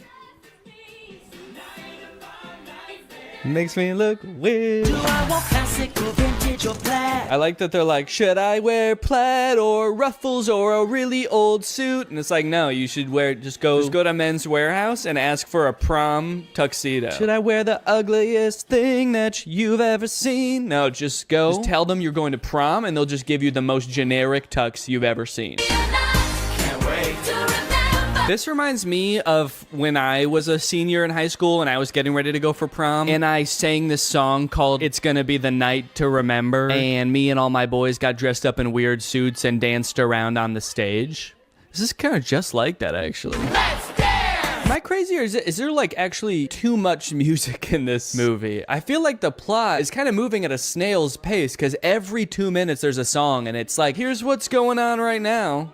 We're thinking about going to prom. We're Troy and Gabriella. We like each other. Also, the stakes feel very low right now. What am I supposed to be worried about right now? Troy is like, I don't know what college I want to go to. And Gabriella's like, I also have choices to make. I still have decisions to make too. And she has not elaborated. And so I don't know what I'm supposed to be worried about. Now they're at some kind of junkyard. Just hanging out at a junkyard as if we've always known that this is what they do. You see what happens when you do a show? You're like 5 people. Yeah, but what's so bad about that, man? We used to come here as kids, we'd be 10 people. Yeah, I remember that, because they used to talk about that in all the other movies, how they used to come to the junkyard. Take it back to the place where you know it all began. Finally, the boys are back. at the junkyard. So that we had a song establishing that Troy and Gabriella are in love. Now we have a song establishing that Troy and Chad are friends. This kind of reminds me of senior year in high school when I danced around in the junkyard with my best friend and we sang a song about how the boys are back. It's weirdly similar, actually. Oh. Whoa! The junk men who live in the junkyard are here.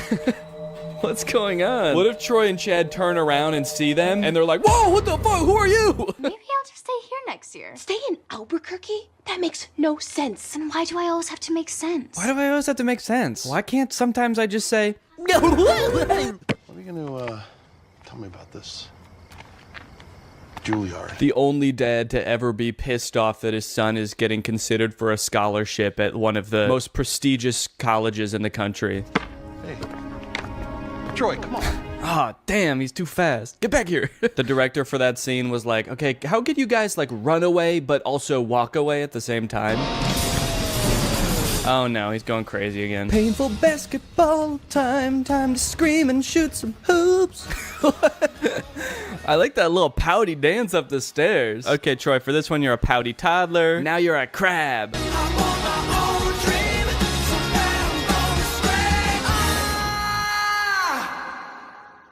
Man, he wasn't kidding. He was really gonna scream. Well, now that he did it, I hope he can figure out what he's gonna do. Now that I got that out of my system, I'm for sure going back to U of A. I don't care about singing. Miss D, I know I'm not supposed to be here. Aren't you? Last one out turns off the lights. You know, she might seem cool about Troy being there right now, but as she walks through the school to get back to her car, she realizes he totally trashed the place. She's like, he tore down posters? He flipped an entire hallway upside down? How did he do this? I don't think I can do it, Troy. Uh-oh. Is that a Dr. Pepper in the background? That looks good. I've chosen basketball. But I've also chosen theater. The University of California, Berkeley. Okay. I'll be honest, I did not know that was an option. They made the Mr. Beast logo. I like that they're performing for the camera and not for the audience who's here to see them graduate. They're just like facing away from the bleachers. All their parents are like, damn, I wish I could see their faces. I don't even know which one's my kid. Now they're all just gonna smile at the camera for the rest of their lives. They say, we're not going to college, baby. We're gonna stare at this camera forever. And that's it. That's High School Musical, baby. As far as endings go, I think they did a decent job with a nearly impossible task. It's a Disney Channel movie, so it's not like they can just like make everybody break up and go their separate ways at the end of the movie. That would be too sad, obviously. But they also can't make everybody just go to the same college and do the same thing, because that would be unrealistic. So it leaves the door open. My only issue is that in doing that, they kind of don't really provide any closure. Feels like they kind of just pushed Troy's decision of what he wants to do with his life further down the road. But if you are looking for some closure for Troy, I might have something that helps. I mentioned earlier that the character of Troy was inspired by one of the writer's real high school teammates. But when I read that for the first time on Wikipedia, I was surprised to find that that teammate has his own Wikipedia article. And that's because that classmate, Lynn Swan, went on to be a professional football player, playing for the Pittsburgh Steelers and winning the Super Bowl 4 times. This man is the real-life Troy Bolton, and that might be the least interesting thing about him. In fact, he might not even know. It really helped you in your game. All the things that ballet taught you, you applied that to the football field. Touchdown, Pittsburgh! Did you catch any flack from your teammates about taking ballet? I mean... Oh, always. It's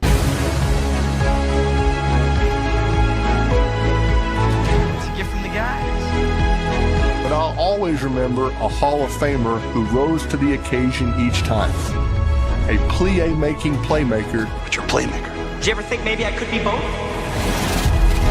Who could defy gravity.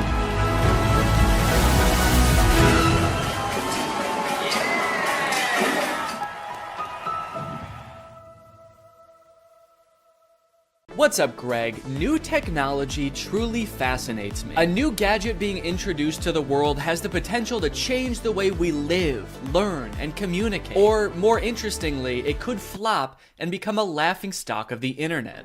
Which is why a few weeks ago, I was thrilled to discover the unveiling for a project called the Humane AI Pin. This might be the worst product presentation I've ever seen for one of the strangest products I've ever seen. Apparently, Humane AI is a new tech startup founded by two former Apple employees and current lovers, Imran Chowdhury and Bethany Bongiorno. Their mission is building innovative technology that feels familiar, natural, and human. Okay, first thing that's sticking out to me is that none of those words were useful. Also, do I really want my technology to feel more human? I've never wished my MacBook to be more fleshy. Also, Humane AI is such an unsettling name for a company. I'm sorry. You lost me right off the bat. I feel like the only times I ever even hear the word humane is when we're talking about like factory farming or something. Don't worry, dude. When this AI takes over, it is going to be super humane in the way it slaughters us. It will not violate the Geneva Convention, unlike other AIs, Siri. All right, let's go ahead and watch the product presentation and let's see if you think it's as weird as I do. Welcome to Humane.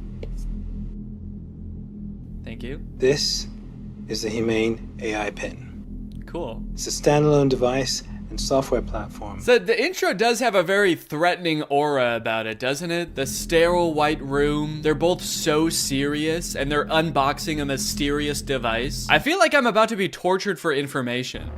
Oh.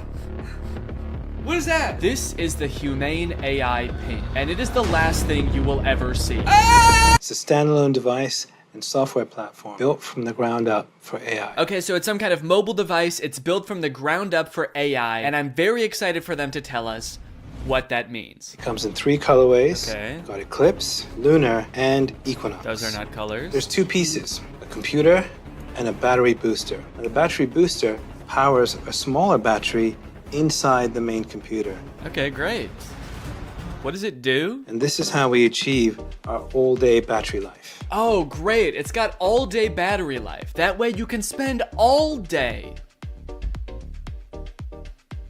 There are no wake words, so it's not always listening or always recording. In fact, it doesn't do anything until you engage with it. Okay, thank God. So it doesn't record me. That's good to know. For a second, I was worried that it almost had one feature. Who is this for? What kind of person needs to hear about what colors a device comes in before they'd even consider hearing about what it actually does? Also, 2 of the colors are black. You designed 3 colors and 2 of them are black. You couldn't come up with a 3rd color? Also, I'm sorry because I know that not everyone is super comfortable in front of a camera. It's not a skill set everyone has. But maybe you guys should have like hired a spokesperson or something instead of letting the world's 2 sleepiest CEOs do this product demo. The battery booster powers a smaller battery inside the main computer. Are they okay? This thing has all-day battery life. That's because it actually feeds on your life force. I've had mine on for 3 months, and you probably can't even tell the physical toll it's had on me. And your engagement comes through your touch, voice, gesture, or the laser ink display. Whoa, wait, okay. Holy cow. We have a feature. It actually does something. I will admit I was not expecting that. Why didn't you lead with that? I mean, I don't know what that is or what it does, but at least it's something. It looks futuristic. I don't know about the name laser ink display though. That doesn't sound very futuristic. The laser ink display. Sounds like a printer. It also comes with its own connectivity built right in. Our own Humane network, connected by T-Mobile. Our very own network.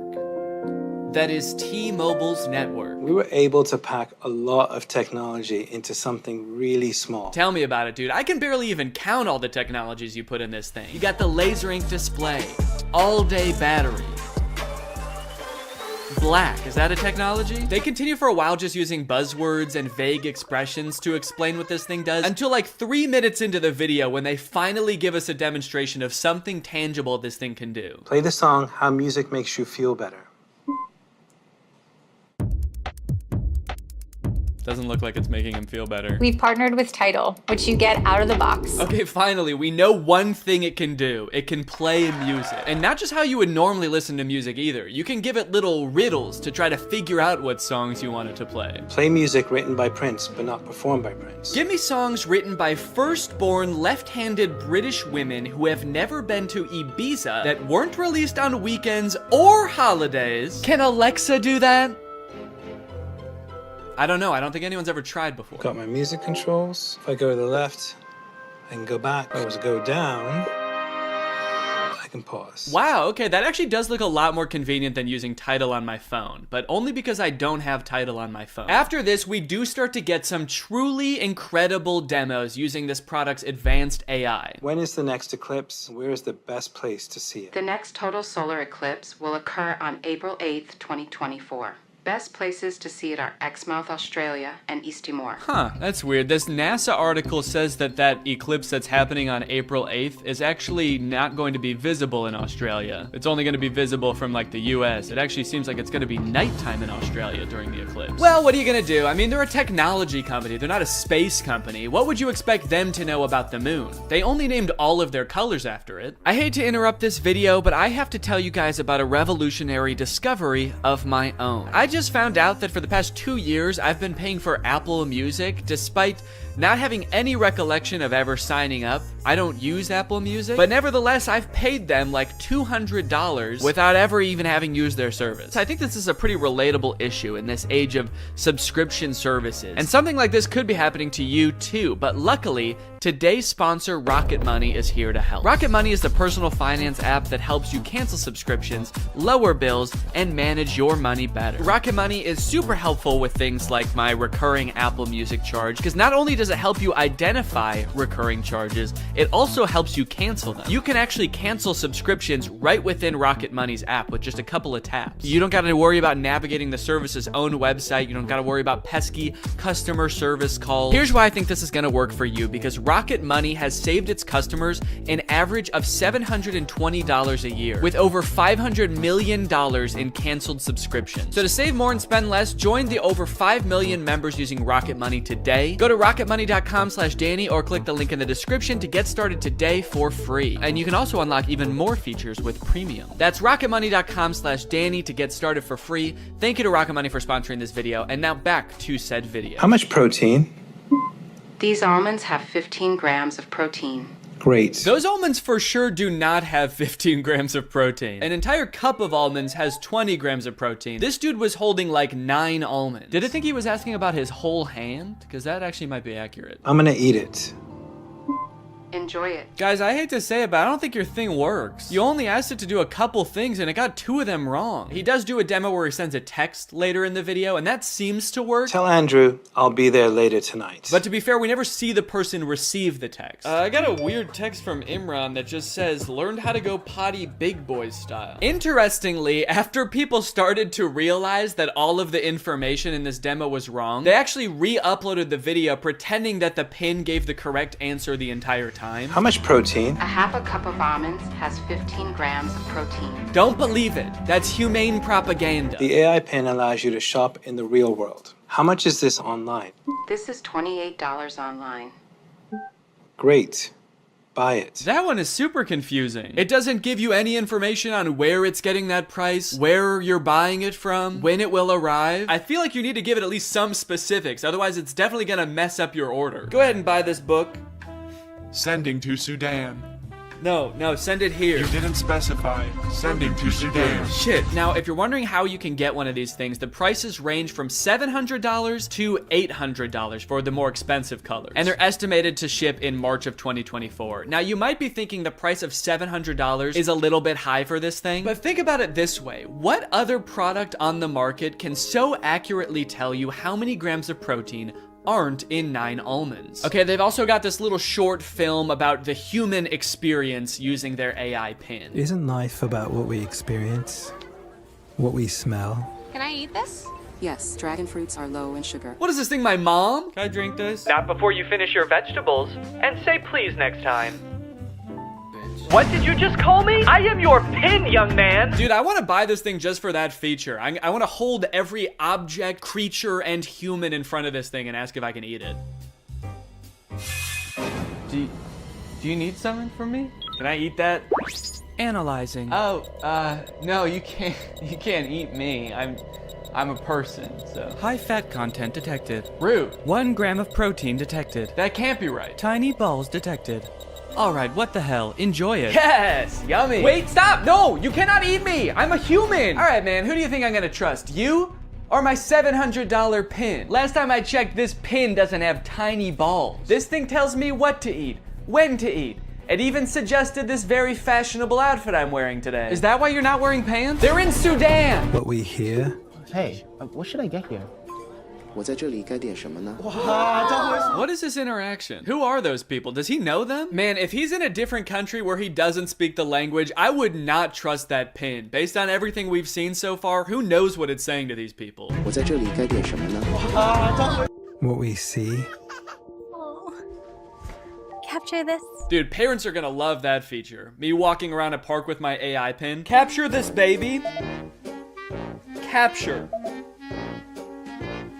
Kidnap this child. So after watching all of this, I have two thoughts. The first being, maybe someday this will be like a revolutionary product that changes the way we all interact with each other. Maybe we're just seeing some hiccups now, but a few product generations down the line, this thing is really gonna take off. It'll be more refined. It will know where the moon is. But the second thing is, I have a lot of questions about this product. For one, how is this better than the phones we have now? More specifically, why can't all of the features of this thing just be built into one app in a phone? And what if you don't want to be talking to your chest every time you need to Google something or text someone? Well, this thing started to pick up some traction online, and eventually the founders ended up on CNBC, where the hosts seem to have a lot of the same questions. Joining us right now is Imran Chowdhury. He's chairman and president of the company. I'm Bethany Bongiorno. She's the CEO. We're also very scared of them. That's why we've sat them as far away from us as we physically can. We actually ordered this giant table when we found out they were coming. I don't know if can we get the camera so people can see just what we're talking about in case? Imran, you can't see as much because it's black, so it blends in with your jacket. It's black. Imran's just sitting there like...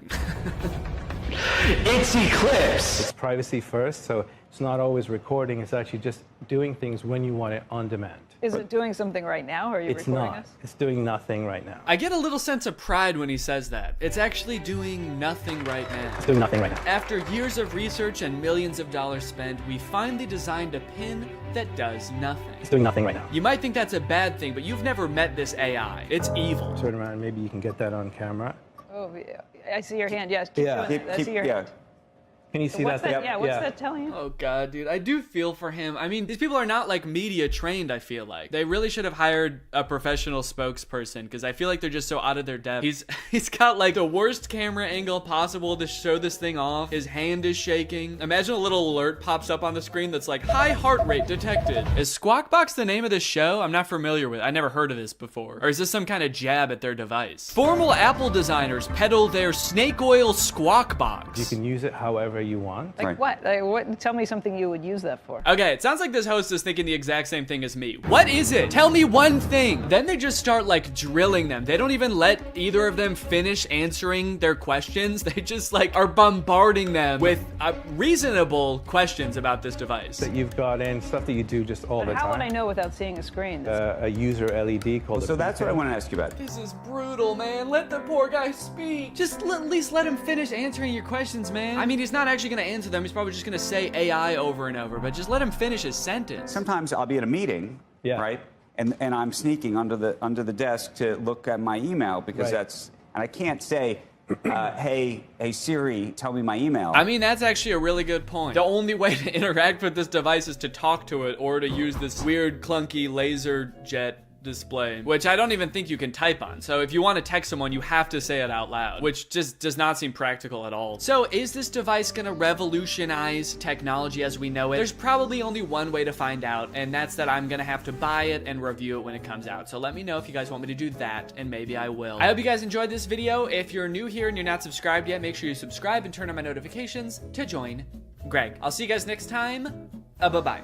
After MGK released his song Emo Girl and then followed it up by appearing in a bunch of insane interviews with Megan Fox talking about their love life, I think we're pretty good on MGK for a while. We don't need any more music. We don't need any more public appearances. We're good. We don't need to know any more about MGK's personal life. And folks, I think MGK finally took notice and he listened. He said, all right, look guys, I get it. No more music, no more interviews. I'm gonna take some time and I'm going to release a stoner comedy movie instead. So he hunkered down and he wrote and directed this movie Good Morning, which currently has a 0% on Rotten Tomatoes. We got a good thing going here. 2 movies in a row with 0% on Rotten Tomatoes. What's the opposite of a Renaissance man? You know how people, when people can like act and sing and direct, like Donald Glover. people call him a Renaissance man. MGK is like a Dark Ages man. MGK is a medieval man. Also, sorry if I sound sick. Sorry. The moment this movie starts, MGK, aka his character London Clash, gets kind of a weird good morning text from his girlfriend Apple. Who's texting me?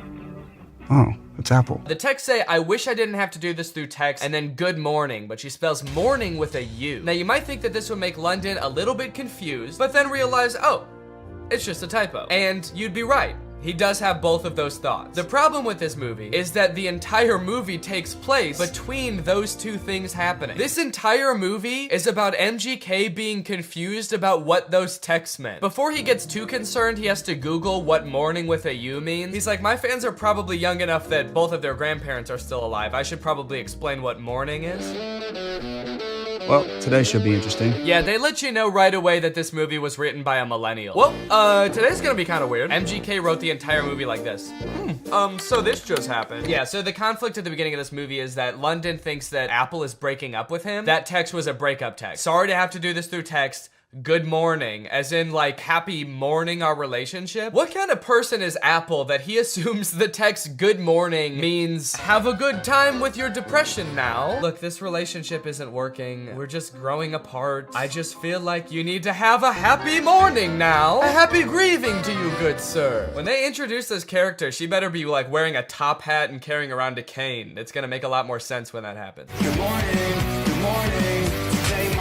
Today might suck, guys. I'm adulting today. All right, guys, it's time to attend the MGK School of Acting. You're about to step into an ice-cold shower. How do you react when the water hits your body? Shiver! Rub your arms to make yourself warm. Okay, those are good answers. Let's ask Professor Gun Kelly. Ooh, sorry, you guys all get Fs. Your punishment? You have to look at MGK's ass. That is just horrendous. I never wanted to see that. You know why it sucks when you're going through it with your partner? You're not going through it with your partner. She sent you one understandable typo, dude. Everything's fine. You're fine. Yo, does this look like a breakup text to you, or am I tripping? Yes. Yeah, dude, take it from the weirdest looking man you've ever seen who falls asleep in his cereal mid-conversation. That's a breakup text. I don't mean to shame this man's appearance. I think Cody Ko looks great here. This is Cody Ko if TMG made hyperpop music. This man has never sent a normal text in his life. I'm surprised he wasn't like, no, that's about as incoherent and cryptic as I usually am in my text. You're probably fine. His friend is clearly sick. At the beginning of the scene, he throws up on the microwave, and at the end of the scene, he drowns in his cereal bowl, and MGK leaves him to die. MGK, your friend is sick. Help him. And so am I. Goddamn. Also, just like a fun little continuity note, at the beginning of this scene, there wasn't a water bottle on the table, and then at the end of the scene, there is. So, that's probably why this movie has a 0% on Rotten Tomatoes. Ass continuity. I'm a stickler for details. Meet Kennedy. Uh-oh, guys. Megan Fox is here, and she is not like other girls. Megan Fox plays a girl named Kennedy, who's actually not the main love interest in this movie. Her character is actually lesbian, and at the beginning of this movie, MGK explains how, like, she hates boys, but she lives with all these boys, and so she's moving out, which MGK explains right after he forgets his line. It's in rice. Come on, you got it, dude. You wrote the movie, you should know it.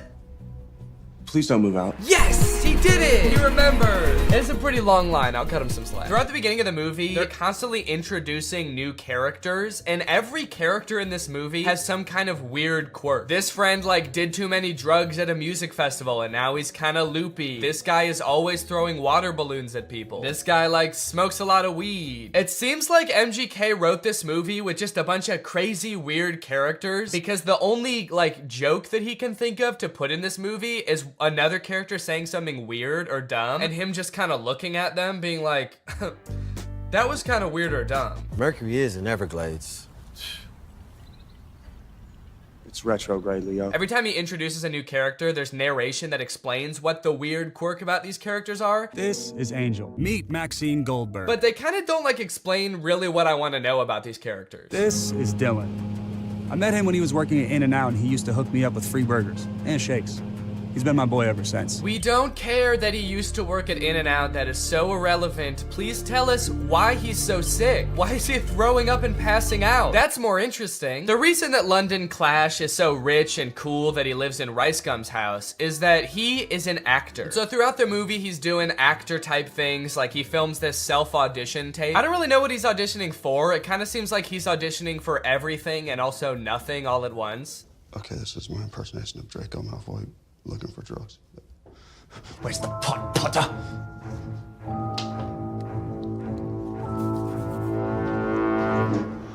I don't like Draco very much.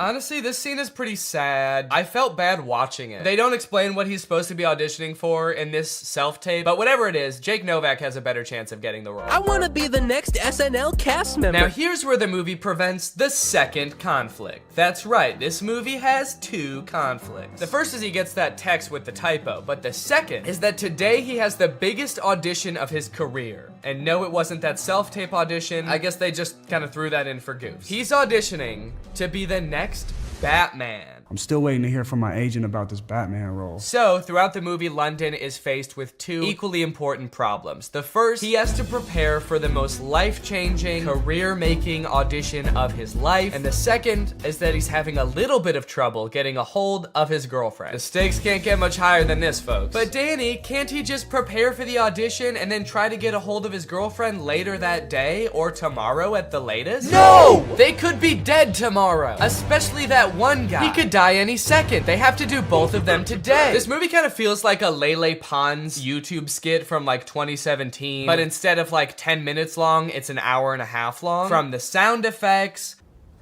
to the uncomfortable silence between every spoken line in this movie. Why would you give me goat milk?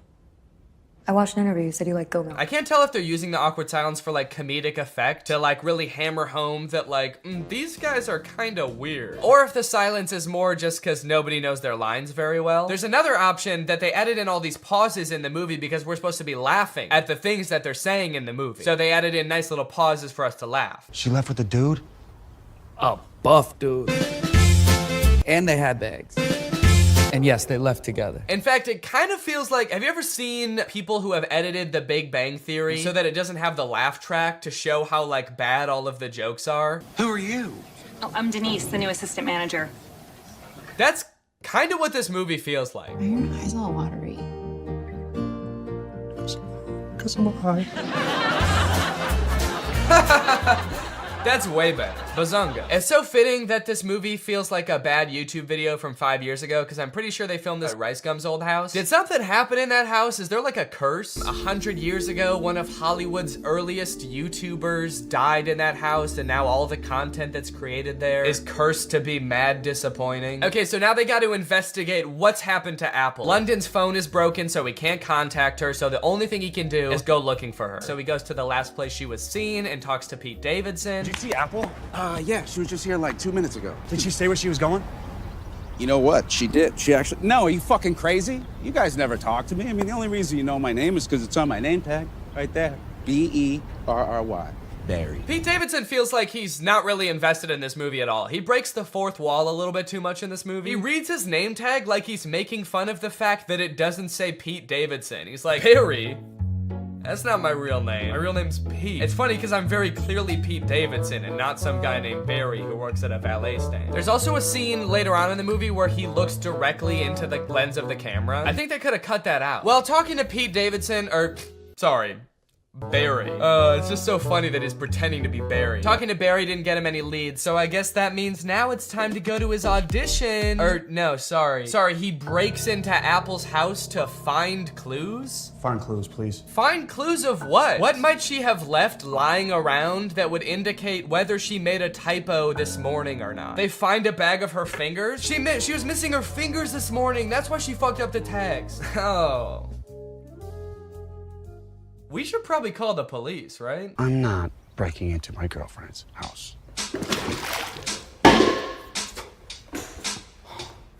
Can can't believe I'm breaking into my girlfriend's house. Me neither, dude. Your life is pretty crazy. London Clash is so dumb. He makes the worst decisions at every move in this movie, okay? While they're in Apple's house, one of London's friends knocks over every single urn on the mantle and ashes go everywhere. And so they're like, oh shit, we have to put back the urns and then refill the ashes. But they're like, the only problem is, where are we supposed to find ashes? Where are we gonna find enough ashes to fill up these urns? But like, they didn't lose the ashes. They all just fell on the floor. They could just sweep them up and put them back in urns. It's like MGK was like constantly forgetting what previously happened in movies. And so the plot is being driven forward by things that just aren't problems. So anyway, as I said, this is a stoner comedy. You can probably guess the solution they think of to produce a bunch of ashes to fill back up the urns.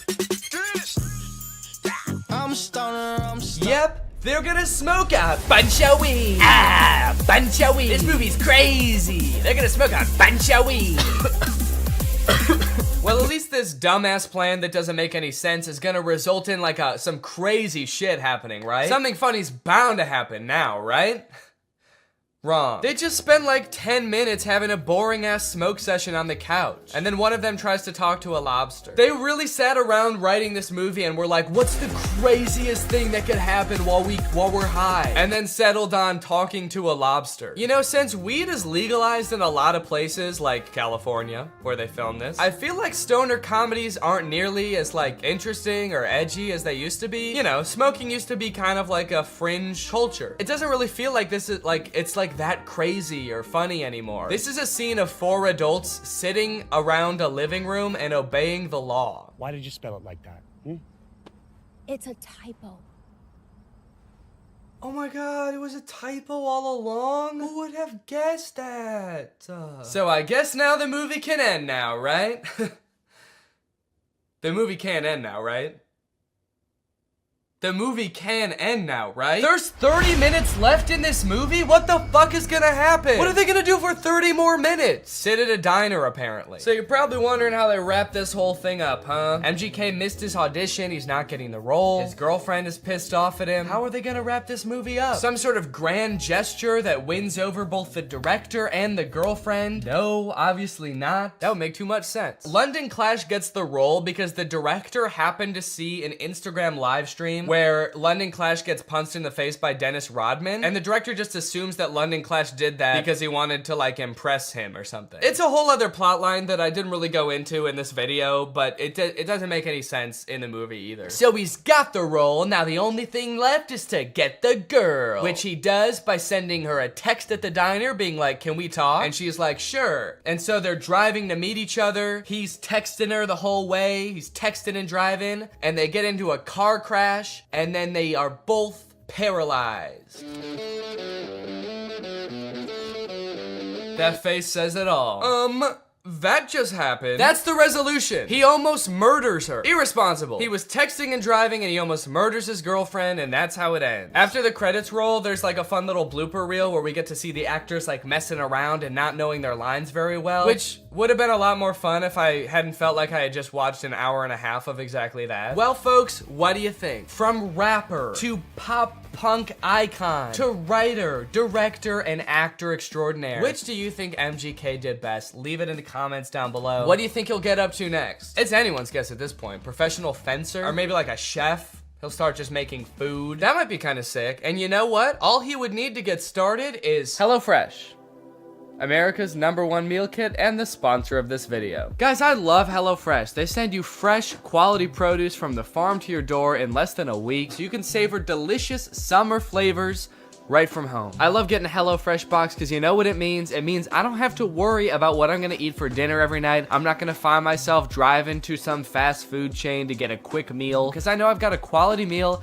that I can whip up in like 35 minutes right at home. And I know it's gonna be tasty. I know it's gonna be healthy. If you're trying to stick to a particular health goal, HelloFresh has you covered because they have veggie options, fit and wholesome options, and pescatarian options. So HelloFresh fits a variety of lifestyles. Their plans are super flexible. You can pause 1 week if you want to. You can add more food 1 week if you want to. And even if you're on vacation, you can change the delivery address to deliver to your vacation destination. And then you can have home-cooked meals when you're at the family reunion. HelloFresh is the very first carbon-neutral meal kit company, and nearly all of their packaging is recyclable. They help cut down on food waste because they send you pre-portioned ingredients so you're only using what you need. So if you want to check out HelloFresh and have a flavorful summer, then head on over to HelloFresh.com. Use my code TrulyGreg16 for up to 16 free meals and 3 surprise gifts. That's HelloFresh.com. Thanks to HelloFresh for sponsoring this video. And thank you to you guys for checking out HelloFresh.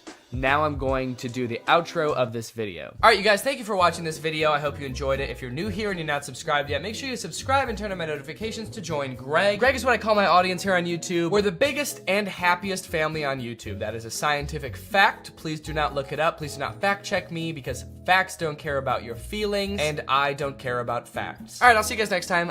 Bye. Hello, Greg. Why are movie studios making bad movies on purpose? I swear to God they are. I'm sure most of us by now have seen clips from the new Pinocchio movie. Father, when can I leave to be on my own? And that had me pretty skeptical, honestly. You're trying to tell me they made it and they were like, the main selling point of this movie is that it will be good? No chance. And now I've recently seen people talking about this movie Marmaduke. It's about a cartoon dog voiced by Pete Davidson. It has 0% on Rotten Tomatoes. I've watched it and it is in fact the worst movie you'll see this year. And it just really seems like they're trying to make bad movies on purpose. This movie is just heinous. It feels like Netflix just like fed an AI a bunch of scripts of bad movies until it spat out Marmaduke. This movie is not good at all. I think it has 0 redeeming qualities actually. There's nothing good in this movie. I would even give it a negative score if I could. I like that I said that as if there's something stopping me. I'm my own entity. I'm not limited. I don't have a boss telling me I have to give it a positive score. I'm gonna give it a negative 6 out of 10. We'll begin with a narration from Pete Davidson himself, who could not sound less interested in explaining the exposition of this movie. Marmaduke was some fucking dog, dude. I don't care. I'm dating a Kardashian, man. You think I need this? I personally don't have a problem with Pete Davidson. He's a funny guy. He was not up to the task of being the main character in this movie. This is a cartoon dog. You need someone with like a crazy range. Pete Davidson's emotions range from high and pleased down to high and indifferent. That's about all the variety you're gonna get out of Pete Davidson. After watching the movie all the way through, I'm not even 100% sure that Pete Davidson even knows he's in this movie. I haven't seen Pete Davidson do any promotion for this movie. I don't think he's done interviews talking about, you know, getting into the role of Marmaduke. I would not be surprised if they just like took audio excerpts of Pete Davidson from like other TV shows and just like found a way to make a movie about a dog around them. You go ahead and look at the characters in this first scene here and tell me, what is your reaction? Art is subjective. What you like depends entirely on your life experience, your personal taste, you know, where you were born and raised. For example, I was born in the 1990s on Earth, and I hate every single one of these characters. There are 3 body shapes in the universe of Marmaduke. There is eerily slender, bouncing egg. That's right, they don't walk, the round characters. They just kind of bounce from place to place. And then there's Mom. Mom has a serious case of the Pixar mom syndrome. I guess the creators of Marmaduke decided to take a page out of Pixar's book when designing the mom, and then they ignored all the other pages in the book about like how to make a movie. Anyway, through a little bit of narration, we find out that the reason Marmaduke is not allowed at this party is because he's basically a terror to the family. Marmaduke is a nightmare. He chases the cat, he tackles the local butcher for some bones, he beats the shit out of the dad. This dog is terrorizing his family. This is a bad boy. That's enough for today. That's enough for today? You didn't do anything. You just hurt a dog. You didn't teach him any tricks. He doesn't even know how to sit. All right, the first trick we're gonna learn today is how to dodge a punch. Okay, it looks like you didn't get it today, but we'll try again tomorrow, okay, buddy? Anyway, I guess after showing Marmaduke how violent he is and all of his like cool martial arts skills, Marmaduke is like, wait, actually maybe I do want to get trained by this guy. And they make it seem like it's because like Marmaduke is so impressed. I personally think it's because Marmaduke is so scared. He does agree to finally be trained. So cue Marmaduke getting trained montage. Or sorry, Marmaduke getting tortured montage.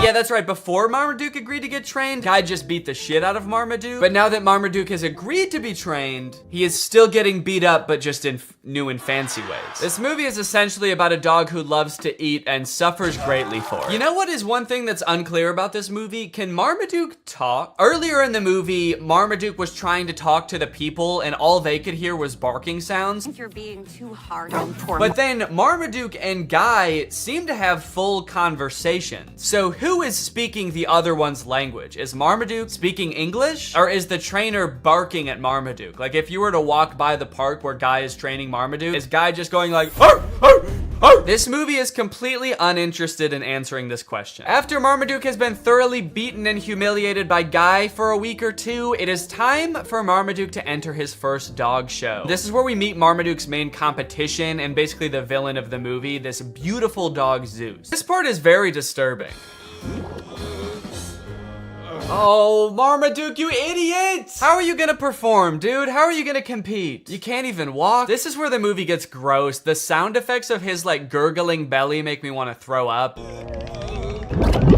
Then he somehow becomes skinny by farting once. I guess he farts out all the food in one foul fart. And when I say foul fart, that shit does look foul. When he did that, I was like, wait, holy shit, he can do that? Marmaduke has the ability to fart out food that he just ate, like all of it. But then it's even more confusing because he gets onto the floor at the dog show and all of a sudden like plumps back up again and starts farting some more. And it's like, so where did the food go? Did the gas enter him again and become food again? Was he actually just sucking in? What is happening? Did he fart the food out or not?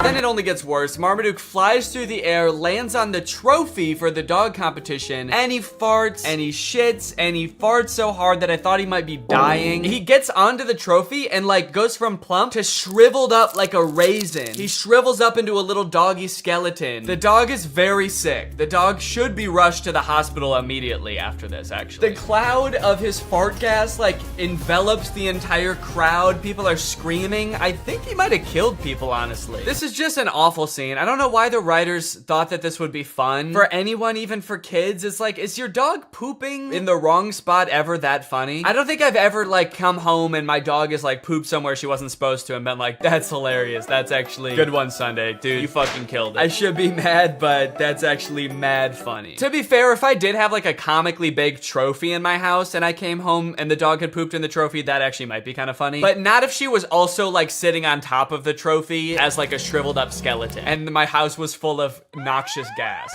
That was a disgrace. Movie's getting kind of dark. This is a really somber like middle section of a children's movie. He's not a loser! It just turns into Marriage Story.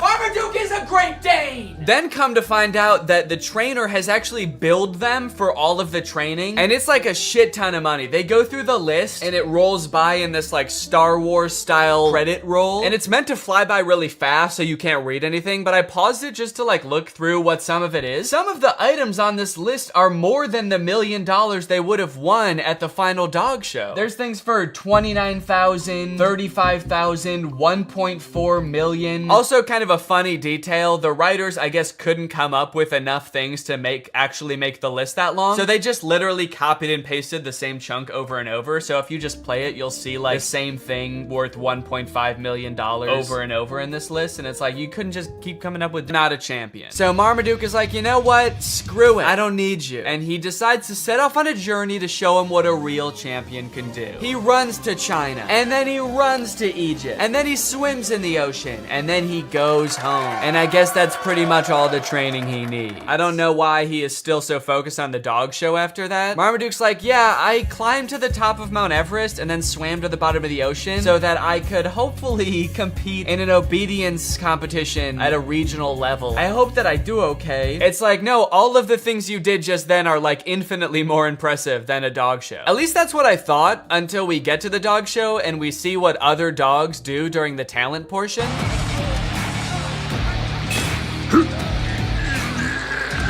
Okay, Zeus actually hypnotizes the crowd. That's actually pretty impressive. Yet another use of magic. I like that they're really doubling down on that in the third act of this movie. Also, I'm getting a lot of parallels from the Disney Channel original movie Zapped in this movie. Although I don't think anyone beat the shit out of a dog in that movie. Also, hang on a second. If hypnosis exists in this universe and it is like a thing that can be done effectively, why the hell did the trainer need to beat the fuck out of Marmaduke? If in this world it's possible to mentally make a dog do whatever you want, what sick thrill did Guy get out of assaulting Marmaduke? It's almost like that wasn't even training and he just like, what if he did hypnotize him and then he was like, and now the rest of this is just for me. Anyway, it's time for Marmaduke's portion of the talent show. Now, everything else up until this point is so insane that like, what's up, Greg, and welcome back to another episode of This Tunnel Lady is kind of cringe.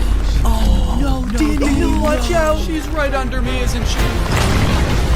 In case you're unfamiliar like I was just a few weeks ago, the Tunnel Lady, aka Kala, aka Engineer Everything on TikTok, makes TikTok videos documenting her experience digging a massive tunnel system under her suburban house. Is this safe? I do not know. Is this legal? I also do not know. But is this really, really good content? I do not know. After having heard about her for a while but never really looking into her, this is the first TikTok I saw of her. She posted it back in November of last year. So I figured I would show this to you guys so you could kind of learn about her in the same way that I learned about her. That way we can be on the same page. I have a new problem in my suburban mind.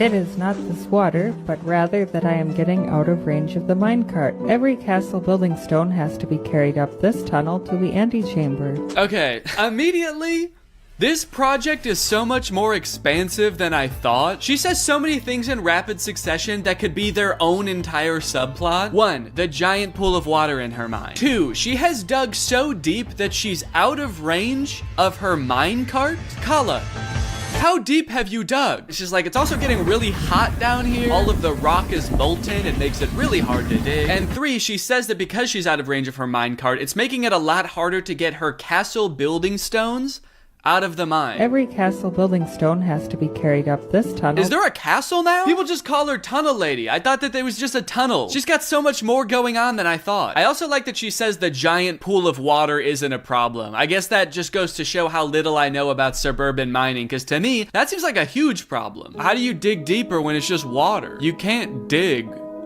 water, can you? Needless to say, there's a lot of lore going on in his TikTok, and I need to know more. So, like Kala digging into the Earth's mantle, it's time to get to the bottom of this. This next TikTok is Kala's first ever TikTok she posted to this account, and in it she introduces a big new project that she's going to be undertaking, building a storm shelter in her basement. I am about to embark on a new and complex project. I like that stupid project flashes on the screen as she's describing it. She's all excited about it. It kind of makes it seem like this is an interjection from future Kala, like 2 years from now. Stupid project, you should have never started this thing. What are you doing? I'm trying to warn you via CapCut editing. I'm planning to construct a storm shelter off the side of my basement. It's going to take a very long time. Well, she was definitely right that it was going to take a long time. She posted this in October of 2022, and she is still digging. That being said, it is interesting to know that the original point of the tunnel was to just be a storm shelter. I feel like she's past that point. I feel like digging like 10 feet into the ground would have been enough to protect just one person from a storm. But there she is, just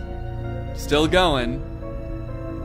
Why do I feel like she knows something we don't? She's either preparing for a cataclysmic storm that none of us know is coming, or she has ulterior motives. She's like, the main purpose of this tunnel will be to protect me from tornadoes.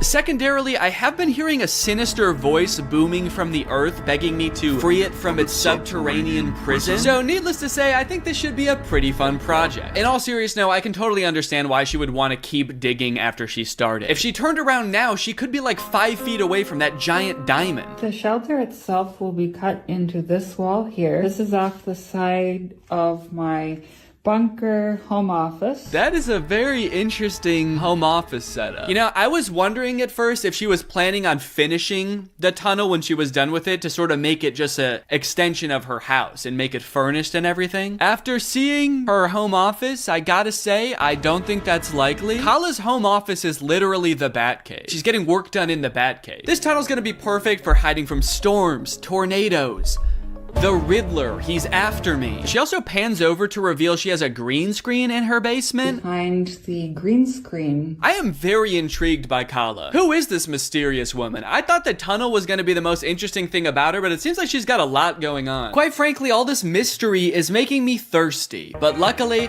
unlike Kala, I don't have a water problem. I have a water solution. Today's sponsor, Arup.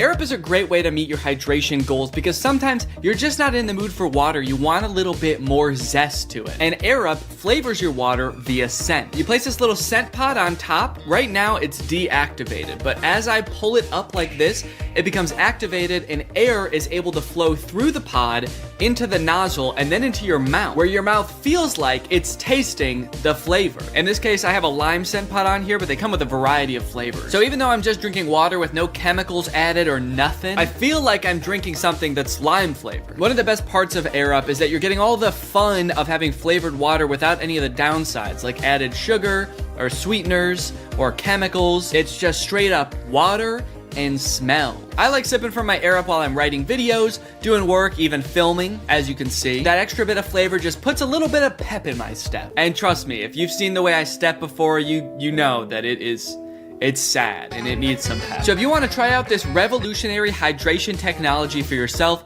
head on over to the link in the description. Get yourself an Air Up. Get yourself a bunch of fun flavors. Thanks to Air Up for sponsoring this video. Thank you to you guys for checking out Air Up. Just 6 days after posting the original TikTok, she posts this video where she goes over the litany of problems she has already run into. We're running into some problems that have put us into a dead halt. Unfortunately, there is a little bit of water seepage. It's not a blocker, but it is irritating. Yeah, I hate to break it to you, Kala, but it's gonna get a lot worse. If you think that amount of water is irritating, you're gonna be pissed in like a year when you have a literal well in the middle of your mind. We have run out of space for excavated rock and have to get the elevator working now. Yeah, you're definitely gonna need to figure out a way to get the rock out of there, because otherwise it's not mining. You're just moving around rocks. You can't just be like, all right, guys, I finished the tunnel system. It's actually the exact size that my basement used to be, but I moved all of the rock into the basement, so now I don't have a basement anymore. I just have a basement-sized tunnel, which sucks because that's where all my bat gear was, and the penguin actually is after me right now. The power cord has started smoking and sparking. The biggest problem is that the jackhammer has stopped working. Okay, great.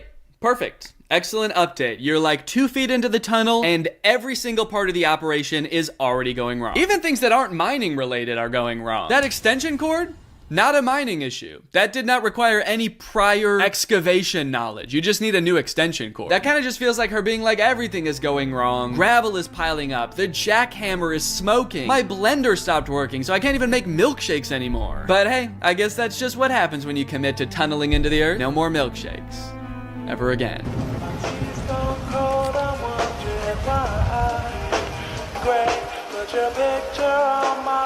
Yeah, it is really bad. You're digging a hole under your house. You cannot afford to cut corners. So this is a structure she was building as sort of an elevator to get rocks out of her basement. She's building like a mining elevator, and I guess while she was building it, it collapsed. I gotta say, at this point, I am pretty concerned about the success of her project. She's still just a few days in, and like, I don't know if she's done anything right yet. She does seem pretty nonchalant about it though, you know? If her entire tunnel collapses and her house falls into the underworld, I think she'll take it in stride. I gotta say, I knew that digging a tunnel would be like a big undertaking, but it wasn't until I started watching these videos where I started to realize all of the logistics that go into it. There's a lot that can go wrong. In this video, she takes a Geiger counter into her tunnel and realizes that there's like twice as much radiation as there was in the rest of her house. Nuclear radiation readings so high in the storm shelter excavation. Every time I measure it, the counts per minute are more than double what they are upstairs. Kala, come on. You gotta figure that out. To be fair, I don't know why the radiation would be higher underground than it would be in the rest of her house, but I'm not in the mine. It's not my mine. You gotta figure that out, dude. Yeah, the top comment is radon ? That's not good. The next video, she's doing the same thing with a Ouija board. Hey guys, does anyone know why every time I take the Ouija board into the tunnel, it spells out, I must consume the souls of the innocent? It doesn't do that anywhere else in my house. One of the reasons for extending my tunnel system is to harvest a layer of building stone. So far, I only found one good layer, about a foot thick. It is fractured in ready-made rectangular prisms. It's crazy. I'm finding all of these perfect building blocks. They're rectangular. They look great. They're gonna fit right in my neighborhood because they're actually already the same color as my neighbor's foundation.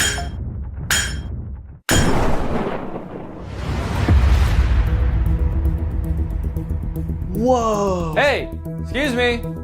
You can't be in here. Oh my God. TV, couch, foosball table. This can only mean one thing. Yeah, you dug into my basement. I just found a naturally occurring basement mine. What? All this stuff is gonna be perfect for my castle. Whoa, no, this is my stuff, dude. Hey, who the fuck are you? Are you the Riddler? No. Can you get out of my house? His first riddle.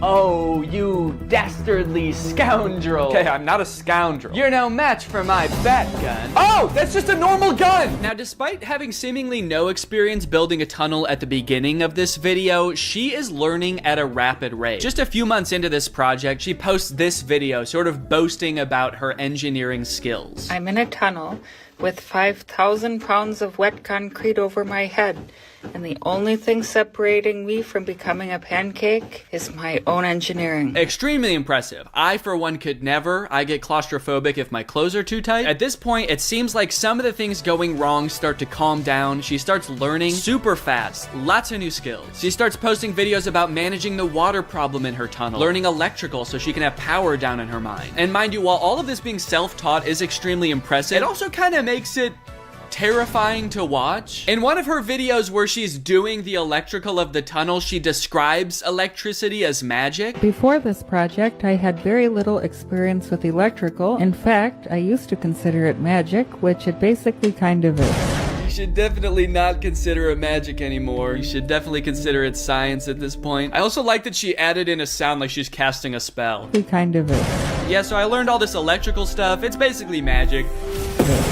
You're cool to me, says Chris. You're amazing, says Jen. Impressed with you, says Sylvan Energy Solutions. You would be impressed, Sylvan Energy Solutions. You sound like an electrical company, but then you have like a magical owl as your profile picture. I'm impressed that you figured out electricity is magic. Takes most people a long time to figure that out. Now, it's not all fun and games on Kala's account. While she is getting a lot of positive, supportive comments, at some point, the tide began to shift a little bit, and people began to wonder if she was really qualified to be undertaking such a project. I think it happened somewhere around a year or so into it when she did this year in review and showed off everything that she's done in the tunnel and learned so far. It's just been over a year since I started. Oh my god.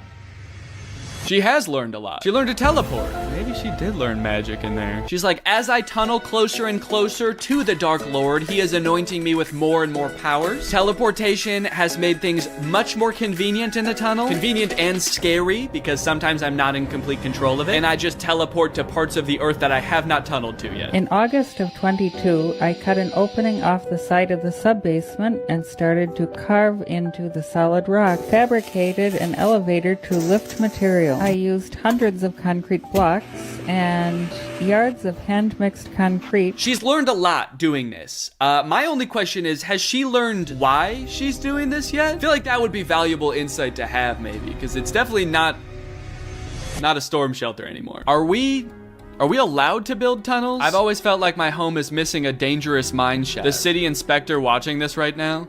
And it turns out that comment was kind of onto something, because eventually Kala did get shut down by the city, as detailed in this article. How Tunnel Girl's DIY storm shelter took over TikTok, then people turned against her. In 2022, a TikToker began documenting an elaborate underground construction in her home. As her videos garnered traction, people began questioning the safety and ethics of her project. Okay, safety I understand. I could see how people would think this isn't safe. Ethics? She like bringing kids into the mine or something? I guess ethical concerns could boil down to the fact that, you know, she could be like digging a giant sinkhole under her neighborhood, and that could affect her neighbors' houses as well. That's pretty fair. You know, I would be concerned if I found out one of my neighbors was like hollowing out the ground beneath my house. So that could be the ethical concern. It could also be like releasing horrors from the earth beyond our comprehension. One of those two, I guess. What began as a characteristically quirky TikTok anecdote of a person on a curious home renovation style mission has become a messy source of debate, speculation, and even political contention. Political contention? Did I miss something? What happened? Experts are worried as the tunnel appears to be headed straight for the White House, and she has a gun. Is she planning to hop out of the floorboards of the White House and assassinate the president? Or does she have a map to treasure? Kala has refused to comment. Over time, her project became increasingly ambitious. By August 2023, Kala referred to her project as an underground tunnel system. See, that's a big leap. That makes me think she's not being totally honest with her motives here, because that's quite the escalation from the storm shelter she was building originally. I swear, man, these influencers, you give them an inch, they'll take a mile. The next line of the article is like, by January of 2024, Kala referred to her project as a subterranean metropolis. What she's involved in isn't new. It's known as hobby tunneling, a passion for underground digging typically associated with men. Ah, yes, the masculine urge to dig. If you ever notice, all men are born with this innate desire to burrow into the earth and hide from God. Over the past year, viewers have questioned whether Kala is qualified to undertake the complex construction work depicted in the videos. She has repeatedly acknowledged that she has no formal training, but believes that she can teach herself the necessary skills to perform the work safely. In one comment under a July video, she clarified that she is an engineer, as her TikTok handle suggests, but a computer engineer, not a civil or structural one, as people presume. Yeah, no, I could see why people would have gotten that twisted. I'm not saying that she intentionally tricked people. In fact, I think it was probably an honest mistake. She is an engineer. But I could totally understand why people would be shocked to find out that the woman hauling thousands of tons of rock out of her basement is in fact not that kind of engineer. In November, Kala was interviewed by NBC News clarifying that the project wasn't a doomsday bunker. Yeah, well, that doesn't really clarify anything, because like if it was a doomsday bunker, that would have clarified what it is, but now I'm just more, like that's just more confusing now. I'm not really a prepper or concerned about that kind of thing at all, but I just thought it would be neat to have, like a little protective shelter area, she told the outlet. And so I started working on that, and also it's a challenge, and I live for challenges. It keeps me preoccupied and keeps me entertained. Okay, well, there's the answer we were all looking for, I guess. She just likes it. She's having fun. And at the end of the day, isn't that all that matters? In late December, videos expressing concern about the impact Kala's project was having on her neighbors began to circulate. Oh, okay, no, that wasn't all that matters. Then on December 31st, Kala responded to rumors that her project was being shut down with a video explaining that local city officials had halted it. So they did give me a stop work order and are requiring an immediate evaluation by a professional engineer. Fortunately, contrary to few rumors here, it is constructed entirely below the slab of my house. Wait, how is it entirely under the slab of your house? It is constructed entirely below the slab of my house. Didn't you start at the edge of your basement and then dig like 30 feet in one direction? Maybe I just don't understand the shape of her house, but I feel like she's definitely in her neighbor's yard at this point. Also, wouldn't making the tunnel system completely under the slab of her house actually be super dangerous? Because that's the dirt that your house is sitting on. So the project is halted, Kala is waiting to get her tunnel system approved, and that's pretty much the whole story right now.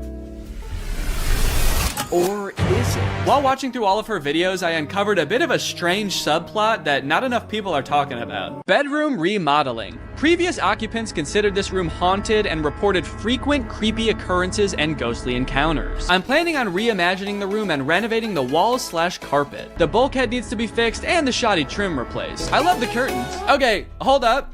You just listed a bunch of things wrong with this room, but one of them seems way more important than the others. Tell us about the haunted room. Why is it haunted? What is the ghost? You, Kala, would not make a very good realtor. Okay, this is the primary bedroom. This window has a great view. There's plenty of space in here. Little goblin there. All carpet, floors, of course. Sorry, goblin? I forgive you. No, I wasn't apologizing to you. Oh. Why is there a goblin? Okay, sure, there is a goblin. But the rest of the house is really nice, you know? When he's not stinking up the place. Yeah, sure, it's a great house, but I'm supposed to sleep in here. Is that little freak gonna watch me sleep every night? I didn't want a goblin. Oh my god, goblin this, goblin that. Dude, if you love the goblin so much, why don't you just fuck him already? I don't love the goblin. Be kind with your words, please. I just want a normal house. Nice windows, nice floors, no goblin. Well, if there's no goblin in the tunnel, why don't you just sleep down there? There's a tunnel? Yeah, under the whole house. It's huge. You're gonna love it. And don't worry, it's only directly under this house. Wait, if there's a giant hole directly under this house, wouldn't that mean... Uh-oh! I do not fear death because I have no reason to live. Oh, that's really sad. The wall hangings were left behind by the last occupant who was twice admitted to a psychiatric hospital for insanity? What? So am I the only one thinking this?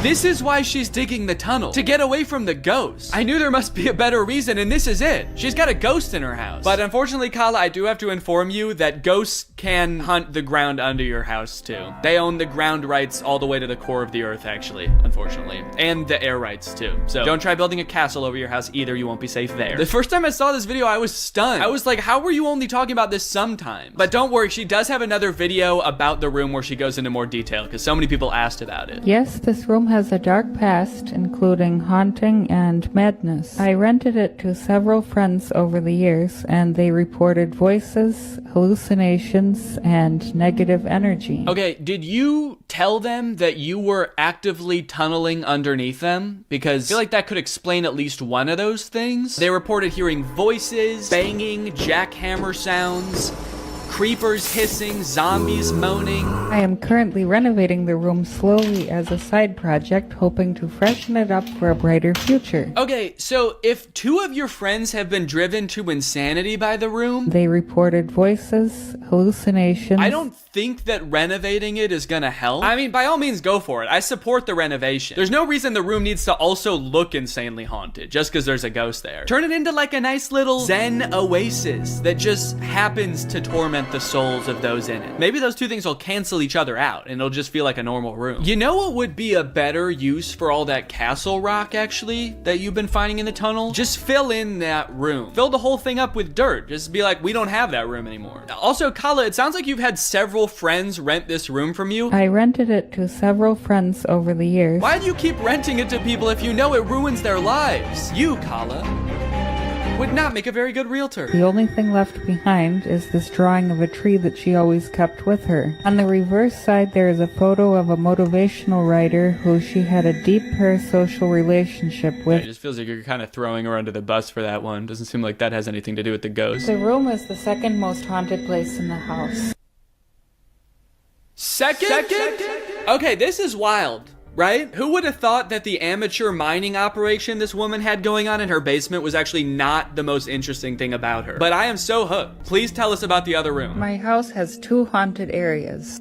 One is this troubled bedroom, and the second is this normal-looking closet. I like that she says normal-looking closet as the camera creeps in toward a terrifying closet with horror music swelling. Ah, yes, totally normal-looking closet, the kind every house in the 1800s has. Oddly, I was not able to view the bedroom with that closet before buying the house, and it was still locked during the home inspection. Damn, that's really weird. Who was the realtor? You? I felt some suspicion, but after closing, everything seemed fine. Wait, what happened there? Did she just trip in the middle of the take and continue on like nothing happened? Closing, everything seemed... This is the most interesting person in the world. I was upstairs cooking with a few roommates, and we heard a muffled pounding sound from downstairs. But the room was empty. A moment of silence was broken by renewed racket from inside the closet. Okay, well, it's time to sell the house. I think you have to sell the house. I don't know how many rooms your house has, but if 2 of them are uninhabitable due to ghosts, you have to move. If 2 of the rooms in your house turn you into a husk of a human being, fill them with rocks. On a serious note, Kala, if you are watching this, buy a carbon monoxide detector if you don't have one already. Carbon monoxide poisoning can do this type of thing to people and make them think that they are going insane, so maybe look into that. How crazy would it be if she bought a carbon monoxide detector and found a leak and she fixed it, and like the second the carbon monoxide was gone, she was like, why the fuck is there a tunnel in my house? All right, guys, well, I hope you enjoyed this video. If you did and you're new here, make sure you subscribe and turn on my notifications to join Greg. Greg is what I call my family here on YouTube. We're a family, we're an army, we're a collective. So go ahead and subscribe and turn on my notifications to join Greg. I'll see you guys next time with a very interesting video.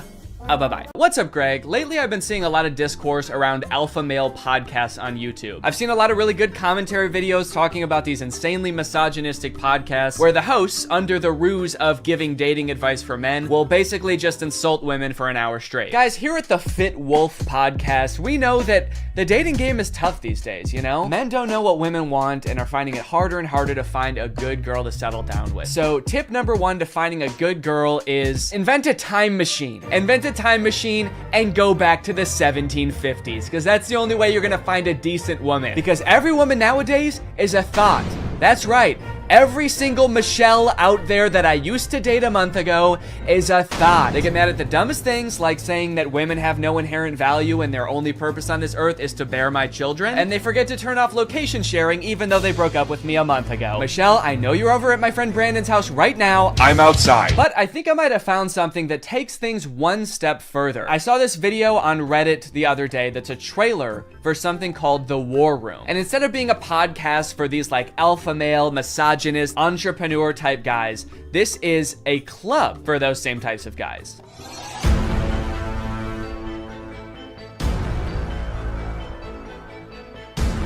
after I joined the War Room, that was the year I made $100,000. On the surface, this kind of just seems like a trailer for a club where you get to hang out with a bunch of bald guys and smoke cigars and talk about business and making money. 1 year ago, I did not even have a business. I didn't make money.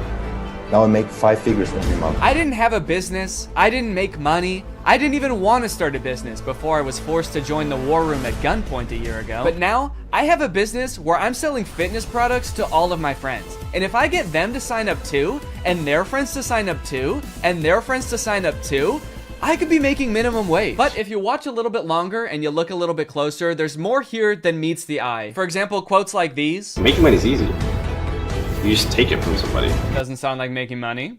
That just sounds like stealing. In the War Room, you learn how to be James Bond, where you can just pick up any weapon and use it. I'm sorry, I think I'm struggling to see the connection between business and knowing how to use any weapon. Is the War Room an actual militia? I was just assuming the war in War Room was just for branding because men like violence, but now I'm kind of scared. It keeps cutting back and forth to like shots of them shooting guns. I'm a little worried about making this video, honestly. Usually when I make commentary videos, the biggest thing I have to worry about is getting a copyright strike, but now I'm worried about getting a drone strike. A lot of times, like, the alpha male types will use metaphors like talking about how we're like wolves, or like how love is like a war. So I assume this is like a metaphor, like business is like war and dating is like war. But the War Room is like war is like war. Get your gun, dude. We attack at dawn. A lot of people had a bad time in college. I was not one of them. And I credit a lot of that. Did that guy just shoot fire out of his hands? What does that have to do with any of the skills you learn in this club? I didn't know anything about business before I joined the War Room, but I've been a member for 5 months and now I'm a wizard. How does being a wizard help you with business in any way? Does being magic help you organize your finances in some way? Who said anything about business? You did. That's what this club is about, isn't it? That's it. This interview's over. Okay, I'll stop. Give me money now. Definitely makes me want to join. You got dudes shooting guns, swimming, doing group exercises on a hilltop, watching other people gamble, smoking cigars. It kind of just seems like one super long bachelor party for men whose wives have already left them. And then at the end of the video, it gives you the URL to sign up. It says 54 countries, 1,000 members, and resist slavery. That's the last thing it says in the whole video. It says resist slavery, and then the video ends. And it's like, yeah, I will. I am. So I keep saying this club is about business because that's kind of what the trailer was implying. It's about like networking with all of these rich, influential people, making money, stealing it from people, using your magical powers to steal money from innocent civilians. But if you go to their website, there's not really any reference to business, which is confusing. And the description on their website says this: the War Room is a global network in which exemplars of individualism work to free the modern man from socially induced incarceration. Okay, but like, what do you guys do? Like, if I join, what do I get to do? I get you're gonna free me from socially induced incarceration, but what does freedom look like to you guys? Is it like, am I quitting my job to go to a cigar pool party? This package costs £4,000, and they have packages on their website that go up to £7,997. Do any of these guys not see the irony and being like, individualism rules, dude. Society is like jail. If you conform to society, that's like being in prison, basically. You're basically a slave at that point, while also being like, yeah, I paid $7,000 to join a club where everyone looks and dresses like me. I didn't want to be a stereotype, okay? So I joined a man club to smoke cigars and shoot guns. And that's sort of what makes me an individualist. It just feels like they're kind of playing the like, I'm not like other guys card. And I guess in some sense they're not like other guys because most guys can't bend the elements to their will like that one guy. But other than that, I mean, it's just like all the pictures are just guys hanging out in dimly lit clubs, doing military style drills. I don't know what's going on here. In case you're not sold yet and you haven't been convinced to join, let me read you a little bit more because the War Room's website uses like every cliche pickup artist tactic to try to get you to join this club. We got the classic negging. What can you bring to the War Room? Truthfully, very little. Probably nothing at all. You are not ready for the War Room. You will not revolutionize what we built. If you had the capabilities we required, you would already be inside. What? They think I can't bring anything to the War Room? They think I'm some kind of sucker who doesn't have my life in order and can't manage my money. I'll show them. I'm gonna take out a 4th mortgage on my home and I'm gonna join this club. We'll see how stupid they think I am then. They also use like the get it while you still can technique that's in like every as seen on TV commercial. This chance won't last forever. We will not hold this open for everyone. Soon, membership simple close. The War Room members and their sons will remain the closed wielders of global influence into eternity. Holy shit, dude. They're closing submission soon? I'll be right back, guys. I gotta go. I'm not doing this for me, okay? I'm doing this for my son. I guess my son gets to be in the club too if I join. I gotta go. Now, I don't have any way to look and see how long it said this on the website, but if I had to guess, I would guess that it's been on there as long as this website has existed. Why would they close submissions? How does that make any sense? Do they want to stop making money? The founder of this club is like, whoa, I'm too rich, all right? That's one thing we teach in the War Room is you can't have too much money. I mean, if this is like a militia, do they have enough soldiers? Is that why they're closing? Soon, 1,000 bald men wearing tightly fitting t-shirts will be storming the beaches. We can't wait around for you forever. So you might be wondering who the head of this club is, right? It must be someone like very rich and influential if he's expecting to get people to join just based on like the connections that you can get from the club, right? Well, this is where things get a lot more creepy. And also not monetizable. This is the part that is the reason this video probably doesn't have ads on it. My name is Andrew Tate. I'm a retired 4-time world champion kickboxer who is now a multi-millionaire, and I'm the most competent person on the entire planet to teach you about male-female interactions. How did I become rich? Webcam. Definitely gonna need him to elaborate on that a little bit. That's so vague. Mr. Bezos, please, you're the richest person in the world. Do you have any advice to young up-and-coming entrepreneurs